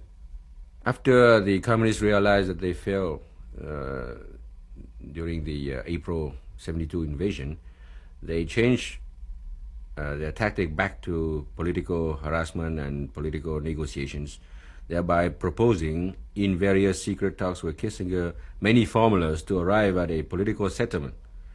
And all the formulas revolve around a quote and unquote coalition government, which they disguise under this name or that name. And as I told you before, we in South Vietnam always were told after the end of each meeting what had transpired. We did not even have the benefit of seeing a proposal which the other side had tabled to the American or vice versa. See, we only got it maybe a week later, after, and we didn't even know whether, once I agreed to this point or that point. Just to tell you that sometimes we were so angry because we had the feeling of being led down the path completely blind.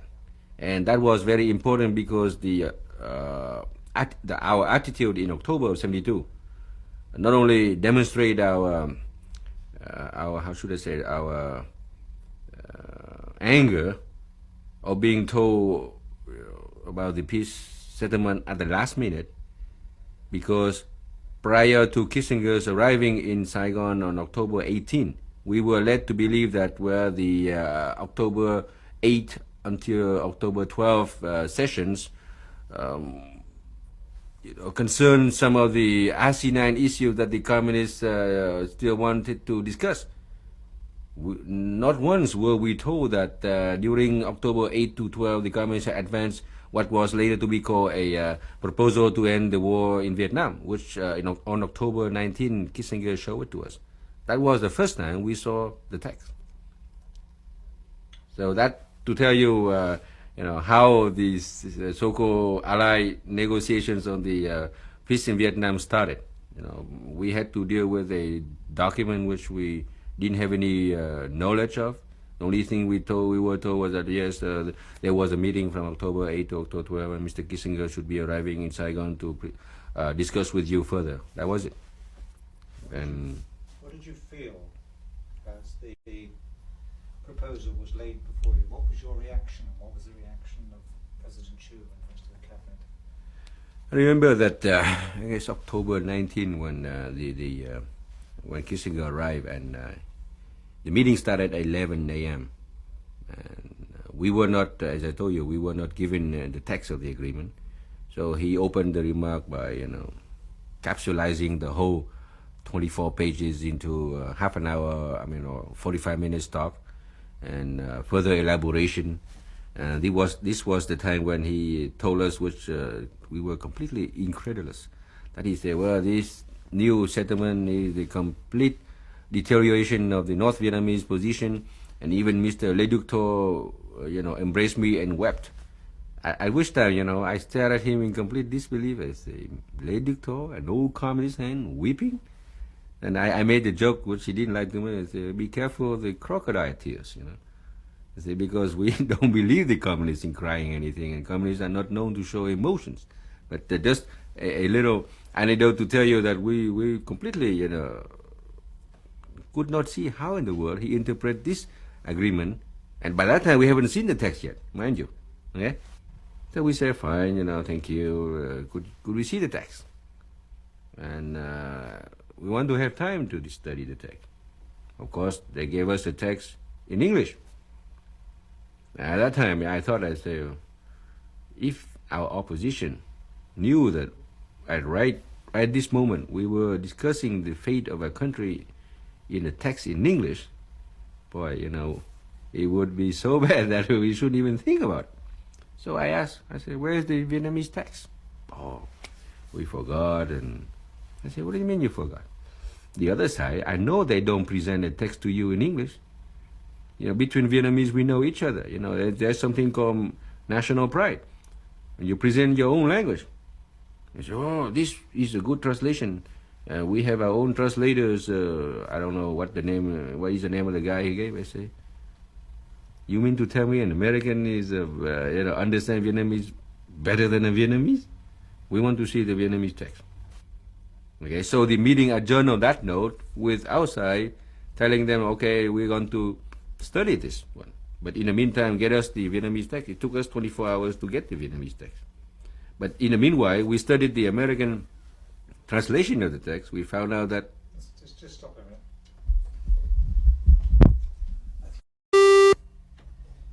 You finally were presented with a copy of the agreement. What were your initial reactions? What were your thoughts?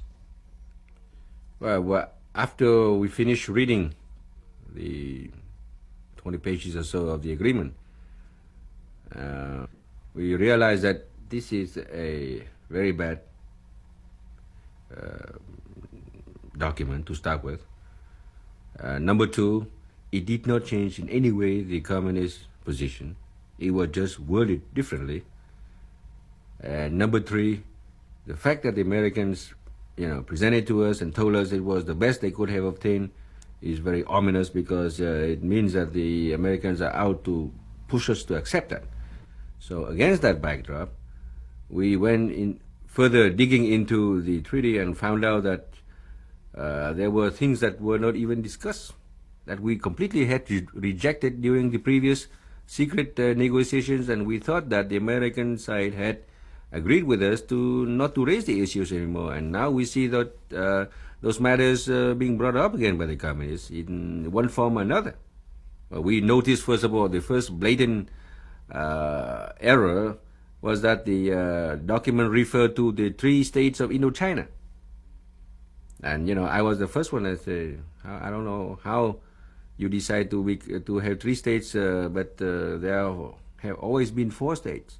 And which time Kissinger assured me it was a typographical error, which, provoked a laugh on my part and say, I know how you guys work, and the number 3 is not written in there. The word 3 it's not a number alone. It's 3, THREE.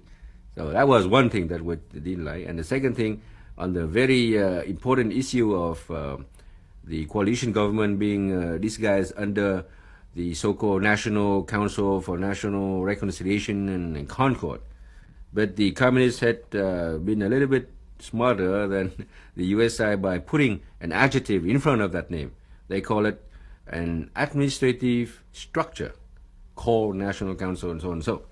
And that's the issue we pick up right away. And we saw that we say, if the American translation says this way, the Vietnamese translation is much worse. I mean, the Vietnamese original text is much worse. And that's what we discover in the Vietnamese text. We say, well, the Vietnamese word structure, means anything from the top to the bottom. And that is the whole government. It's a whole state. It's not just only the executive. It is the executive, the legislative, and the judiciary. And that was a major issue for us. And the next issue was the the question of North Vietnamese forces were not made clear.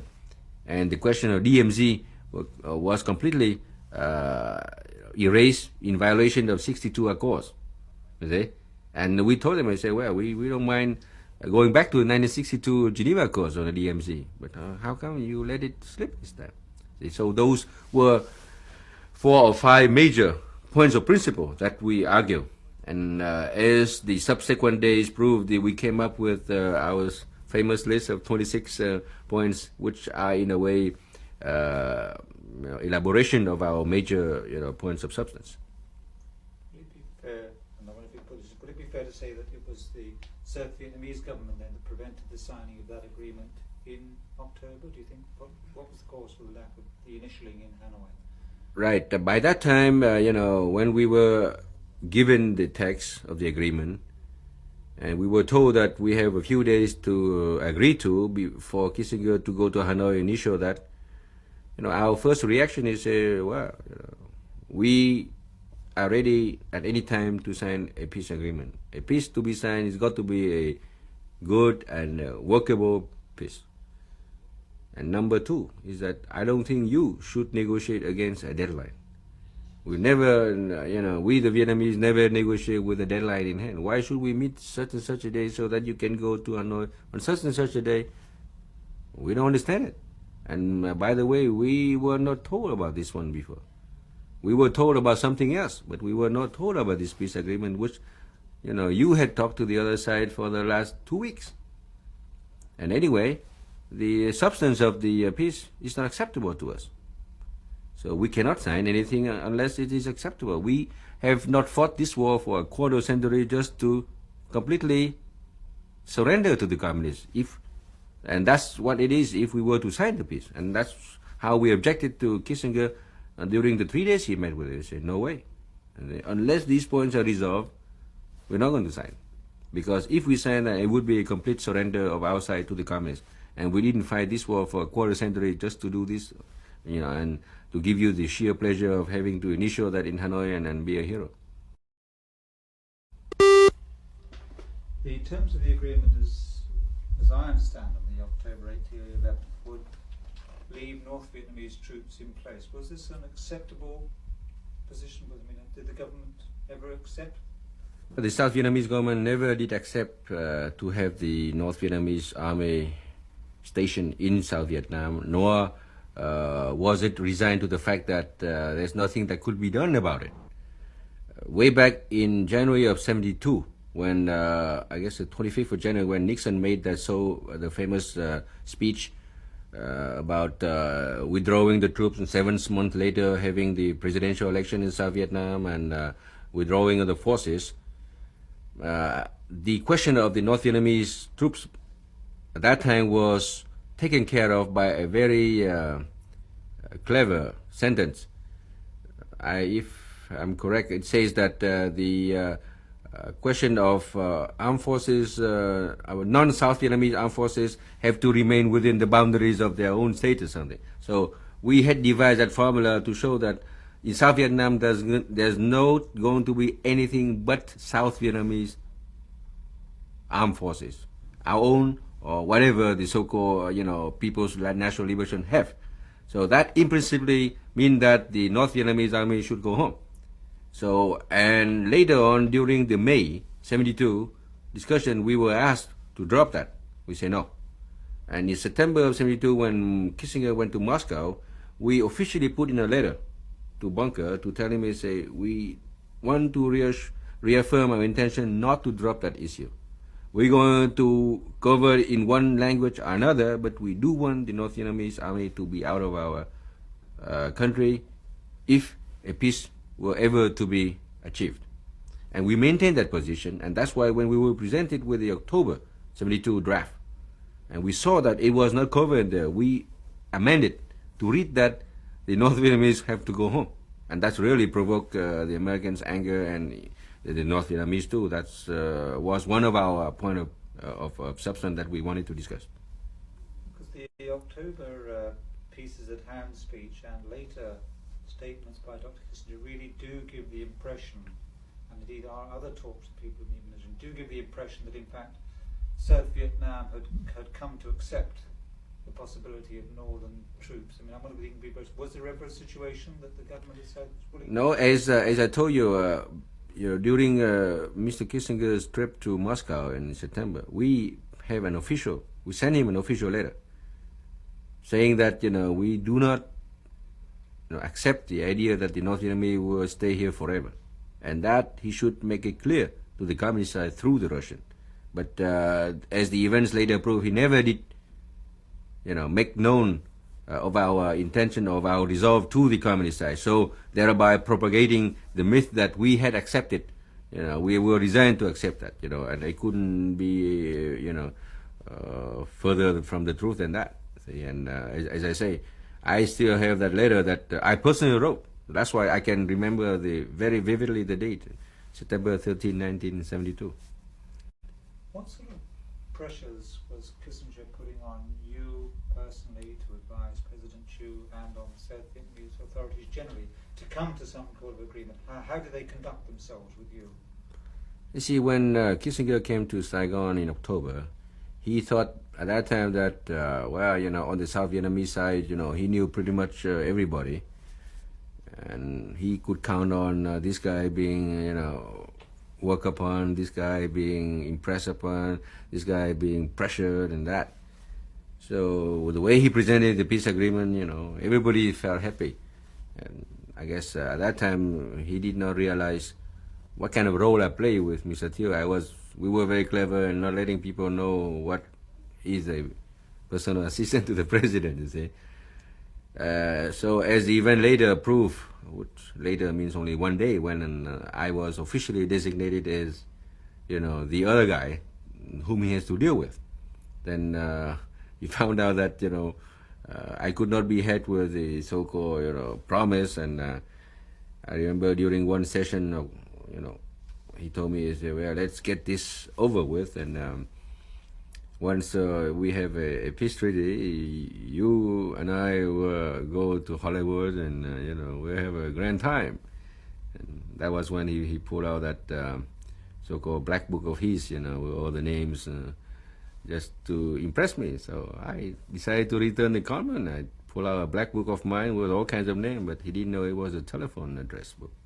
So that just to show you that he at that time knew that I was the most difficult guy to deal with on the South Vietnamese side. So he thought he could get through me. I don't know. He must have heard from embassy intelligence reports that I must be some kind of a ladies' man or playboy or something, just to tackle me on that side. I was when he told me about that thing, I was very surprised. I said, how in the world does he have that impression? But later on, he and I got to become very bitter opponents, because I was then that I knew that I should oppose him, because he is not doing what I thought was good for Vietnam. And he even went so far as saying that I wasn't doing my translation right. I told him, I said, well, my president understands English and he knows what you are saying. I'm just doing this because we want to keep the discussions at a very formal. Okay, we want to have those recorded in our history, as we have conducted as Vietnamese speaking, the president speaking in Vietnamese and I translating that. And if you have any doubt about my translation, the president knows exactly what you say. And I'm recounting that anecdote just to tell you that he found out that I wasn't such an easy guy to push around. Okay. Tell me, what did you think of the Pieces at Hand speech? What did you make of Pieces at Hand? We've got nearly all the way there. What was your reading of it when he went and gave that speech? Did you regard it as electioneering? Did you regard it as an attempt to placate the North? Or how was it seen in South Vietnam? It's that Piece of Hand thing has its history in. Let's see, the Piece of Hand speech was October 26 or something, right? And Kissinger departed Saigon October 23rd. It's very interesting because on October 22nd, the evening of the 2nd, when we told them, we said, no way we're going to sign it, that's it. And no more to discuss. And that was the meeting between Kissinger and Bunker on one hand and Thiệu and myself, 4 of us. We say, well, I'm ready for any contingency, but we're not going to sign it. So please go back to Mr. Nixon, tell him that we're very sorry, we cannot cooperate on that one. At that time, he saw that we would not budge from our position, so he said, well, can I see you tomorrow before I go back to the States? And I remember telling him, I said, what good will it do? Because we have nothing else to discuss. He said, oh no, we want to keep this, give the impression that negotiations are still going on. Okay? And we said, well, if you want to say goodbye, fine. I'll see you in 5 minutes. No. Can we have half an hour? Said, why half an hour? So just to give the impression that talks are still continuing and nothing has been, it's been broken or anything. So we said, fine. If that pleases you, it doesn't harm us. So when he left, and he told us, well, under no circumstance, you guys should understand that you shouldn't reveal the nature of our talk. Okay. By that time, the North Vietnamese knew that the talks had run into troubles. And I, for one, knew that if I did not seize the opportunity, the people would be completely alarmed, because they knew that ever since October 19 to October 23rd, a lot of meetings would be going and the rumors flying all over, the whole press corps, telling our politicians, say, well, this thing is completely, solved, peace is at hand, to the point that Sullivan, who accompanied Kissinger, went to Vientiane and Bangkok to brief the leaders of those countries that peace is at hand. Those guys were so happy. Of course, he didn't tell them the whole story. He didn't give them a copy of the agreement. And at the same time, Kissinger went to Phnom Penh, and even poor Lon Non, he celebrated that with champagne. The poor guy, he thought everything was, he's so happy. But they didn't give those poor, people a copy of the agreement, nor did they tell them what we objected to. So just to tell you that, it was a very tricky situation. So after Kissinger departed on 23rd, on the 24th, I wrote a speech for Thiệu to make at our television network. not revealing the substance of our talks, but in a way reiterating our position against the communist demands, because the draft of the agreement contained exactly what the communists had boasted in their propaganda. So I used a clever device to tell the people that we still are opposed to this, we still opposed to that. And I guess that had provoked the North Vietnamese to say, oh, gee, maybe the Americans and the South Vietnamese have connived again and to breaking this peace. So on the 25th, they went public with their broadcast. When they broadcast the content of the agreement, they summarized into 9 points, I think. And that's made the Kissinger hold the press conference on the 26th. And we were told 2 hours ahead of time that he would make the press conference, that he would say the peace at hand. I remember being asked, by a reporter, say, what do you think about peace at hand? Doing well.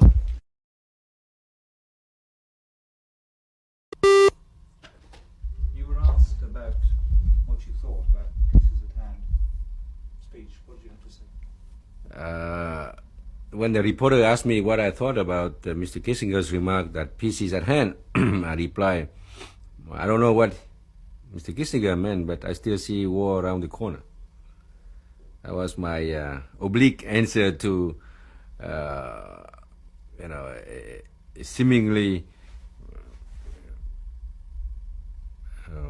how should I say that? I saw it as a deliberate part on Mr. Kissinger to think that, peace is right near, and the Vietnamese, South Vietnamese are still obstructing it. I did want to dispel that. Because I said, well, war is still around the corner. Situation is still very tense. Okay? And I cannot agree that peace is at hand, because at that time I did not want to reveal what we had discussed with Kissinger during the previous week. Do you think that the tone of the pieces at hand speech itself was in substance truthful, or was it misinformation, or was it what was the actual substance of the speech? Well, I personally I like to interpret that as a move by Mr. Kissinger to show that the negotiations are still going on. There is no, although there is a stalemate, but there is no breaking in talks. That means the sides are not going back to their arms and fight each other, but things are still being pursued. Okay. But those three words, peace at hand, taking completely out of context, is very misleading. Can you tell me about the events leading up to the Christmas bombing and what your interpretation of the Christmas bombing was? Did you have any warning that something like this was going to come about? Yes, we did. Right. We had warnings. We have warnings about the possible action by the U.S. to force the issue, because at that time Mr. Nixon had been re-elected, and both us, the South Vietnamese and the North Vietnamese, knew that we are facing a formidable opponent who has 4 more years and who can pretty much dictate, how he plays his cards.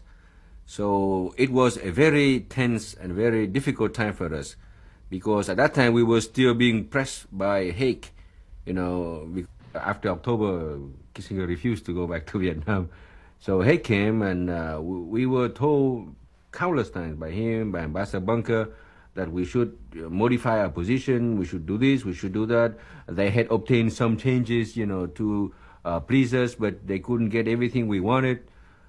We said, well, there are still some substantial issues that are not resolved, and we're not going to decide it. And when we were threatened a brutal reaction, we said, we know what brutal reaction means.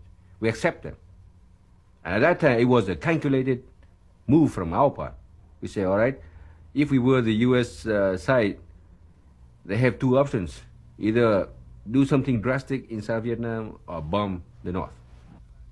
And we analyze the pros and cons. We say, well, the chance of having them bomb the North is much greater than them doing something to us. So we took that. As I say, it was a very, very big gamble that Mr. Thiệu and I was involved, and we were in a bit, relieved that, the action came to North Vietnam, because at that time the North Vietnamese started to attack. Okay, because it is, they saw that the situation is very volatile. They say, all right, let's attack and gain some more ground before this whole thing comes to an end, because they know that the issues got to be resolved one way or another and very shortly, because after the election Nixon was growing impatient and say if something has to be done, has to be done right now and not give it another 5 or 6 months. And they took that to launch their offensive to try to grab more land to be in control, because at that time everybody knows, we know, they know that the more land they control, the better they are. Can you tell me about the other things, the letters from Nixon and promises? What were the natures of the promises that you were aware of in the letters? What did the promises mean that you were getting? Well, right after the Christmas bombings, we were deluged with letters, almost once every 3 or 4 days from Mr. Nixon, care of Mr. Bunker or Mr. Haig, that we, the South Vietnamese, should close ranks with the U.S. More importantly, should give the U.S. president a new basis for a continuous support to Vietnam, given the realities of the political situation in the U.S. right after Watergate. I mean, not right after Watergate, right after the elections, and with the anti-war movement, increasing every day, we have to face a very tough Congress. So we should help Mr. Nixon to help ourselves. So that was how he conveyed in his letter. We say, well, we could agree with you more. We know that the wind has changed, and we should do this to help you, but there's still something we couldn't do. And I remember on the 16th of January, 72, when Mr. Thiệu gave his daughter away in a wedding, Mr. Bunker wanted to see him just to communicate the latest letter from Nixon. And that really angered Mr. Thiệu. He said, on this day, the happiest day of my life, the most important day of my life, I'm still bothered, with that. And one day later, he saw a second letter. When the pressure came, he said, if you don't sign, we'll go alone. And that's when our political pragmatism dictated to us. He said, okay, we are not going to be dumb enough to stand in front of a steamroller. If we don't agree, we get out and somebody else will become president. But if we still love the country, we still can salvage something, we go on top of the steamroller and ride with it. I wonder if you could just do that bit again. Why did President Thiệu agree to sign? At that time, during the third week of January, we had obtained some, some concession from the other side. I mean, they dropped the so-called administrative structure, that in front of the National Council. They reinstated the provisions of the DMZ. They put in a very fuzzy wording insofar as the North Vietnamese troops will have to go back to their native villages. That means to go back to North Vietnam, because there is no North Vietnamese born in South Vietnam. See, so we were playing with the semantics, to resolve that question. And the only thing we did not get resolved was the modality to bring about the National Council. We wanted a very quick one, but we saw that if this council is going to operate on the principle of unanimity, we still had the right of veto. But we wanted to press our luck a little bit further to see whether we could get that issue solved. By that time, we had known we won 3 already, but we did not want to tell the American that we were satisfied. We were playing with a straight poker face. We say, kept on, throwing the old argument just to get some more. So that was a pure tactic from our part. And when the 17th of January later came, we say, you guys, this is it. If you sign with us, fine. If you don't, I'm going to do it alone. Well, that's when, as I say, political pragmatism dictate for us. Say, okay, let's sign. And since we're going to be able to interpret the agreement later, we'll wait for the second phase. You said something earlier. Would it be true to say that one of the major reasons why you signed was that you felt if you didn't sign, that in fact the United States would get rid of President Thiệu and the Bill government? Is it possible for you to say that as a statement? As a statement, I would say that if we didn't sign the agreement, we should be, we should expect any kind of reaction from the U.S. Okay, and at that time we had considered all kinds of actions. Mr. Thiệu being toppled or being removed or being anything. We had considered all those options. And that was the reason, one of the major reasons why you That was one of the major reasons, insofar as Mr. Thiệu personally is concerned, he was expecting that. But, on the other hand, he knew that we still have a fighting chance. And, it was too bad just to abandon and then go away, not because we were boasting that we are the best in Vietnam at that time, but anybody who comes in to replace us, won't understand anything about the situation. And really, will make it worse. So we say, fine, we still have a fighting chance. This thing does not mean our immediate death. We're going to survive. One last question. You read the writing on the wall that in fact you were losing support in the US. What gave you that understanding? Why couldn't you persuade other people in Vietnam that in fact the Americans were going to pull out? You said, you'd seen what was happening in the House. What was your reading of the political situation, the way Congress was acting? You see, of all the people who made up the Vietnamese government, I was one of the few who really understood the American, because I had the opportunity of being educated in the US, and as I said, I was a very voracious reader of the US press. So I could feel, and from the various visits that the US delegation made to Vietnam, and the pundits from the media, professing this way or another, I knew that, as you say, the writing was on the wall that the US Congress and the US people are tired. They don't want to fight this war anymore, and something's got to give. The difficulty for me was to convince my colleagues, who either were old Mandarins in the old school or were formed in the European way. They, really did not understand the Americans and always view the Americans and say, no, they are not going to do that. They are, they say they're our allies. I say, well, sure they are allies, but the realities of politics will make it necessary. Oh dear. We'll just take it on. We'll just take it on, dear. We'll just take it on. We'll just take it on voiceover if you may. Could you just carry on? Voiceover. What were the realities of politics? See, as I told them, the realities of politics will dictate that the American to adopt a much different position than what they are doing now. And the greatest difficulty was to convince them. And I even earned the nickname of being anti-American because I told them about, what the various options ahead of us.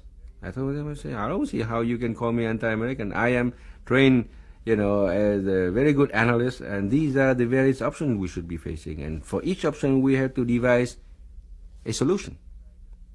Of course, and later, 2 years later, the going was too tough, so I say goodbye, thank you. He shook hands, left. Okay, very good. Thank you very much. You've been very patient indeed.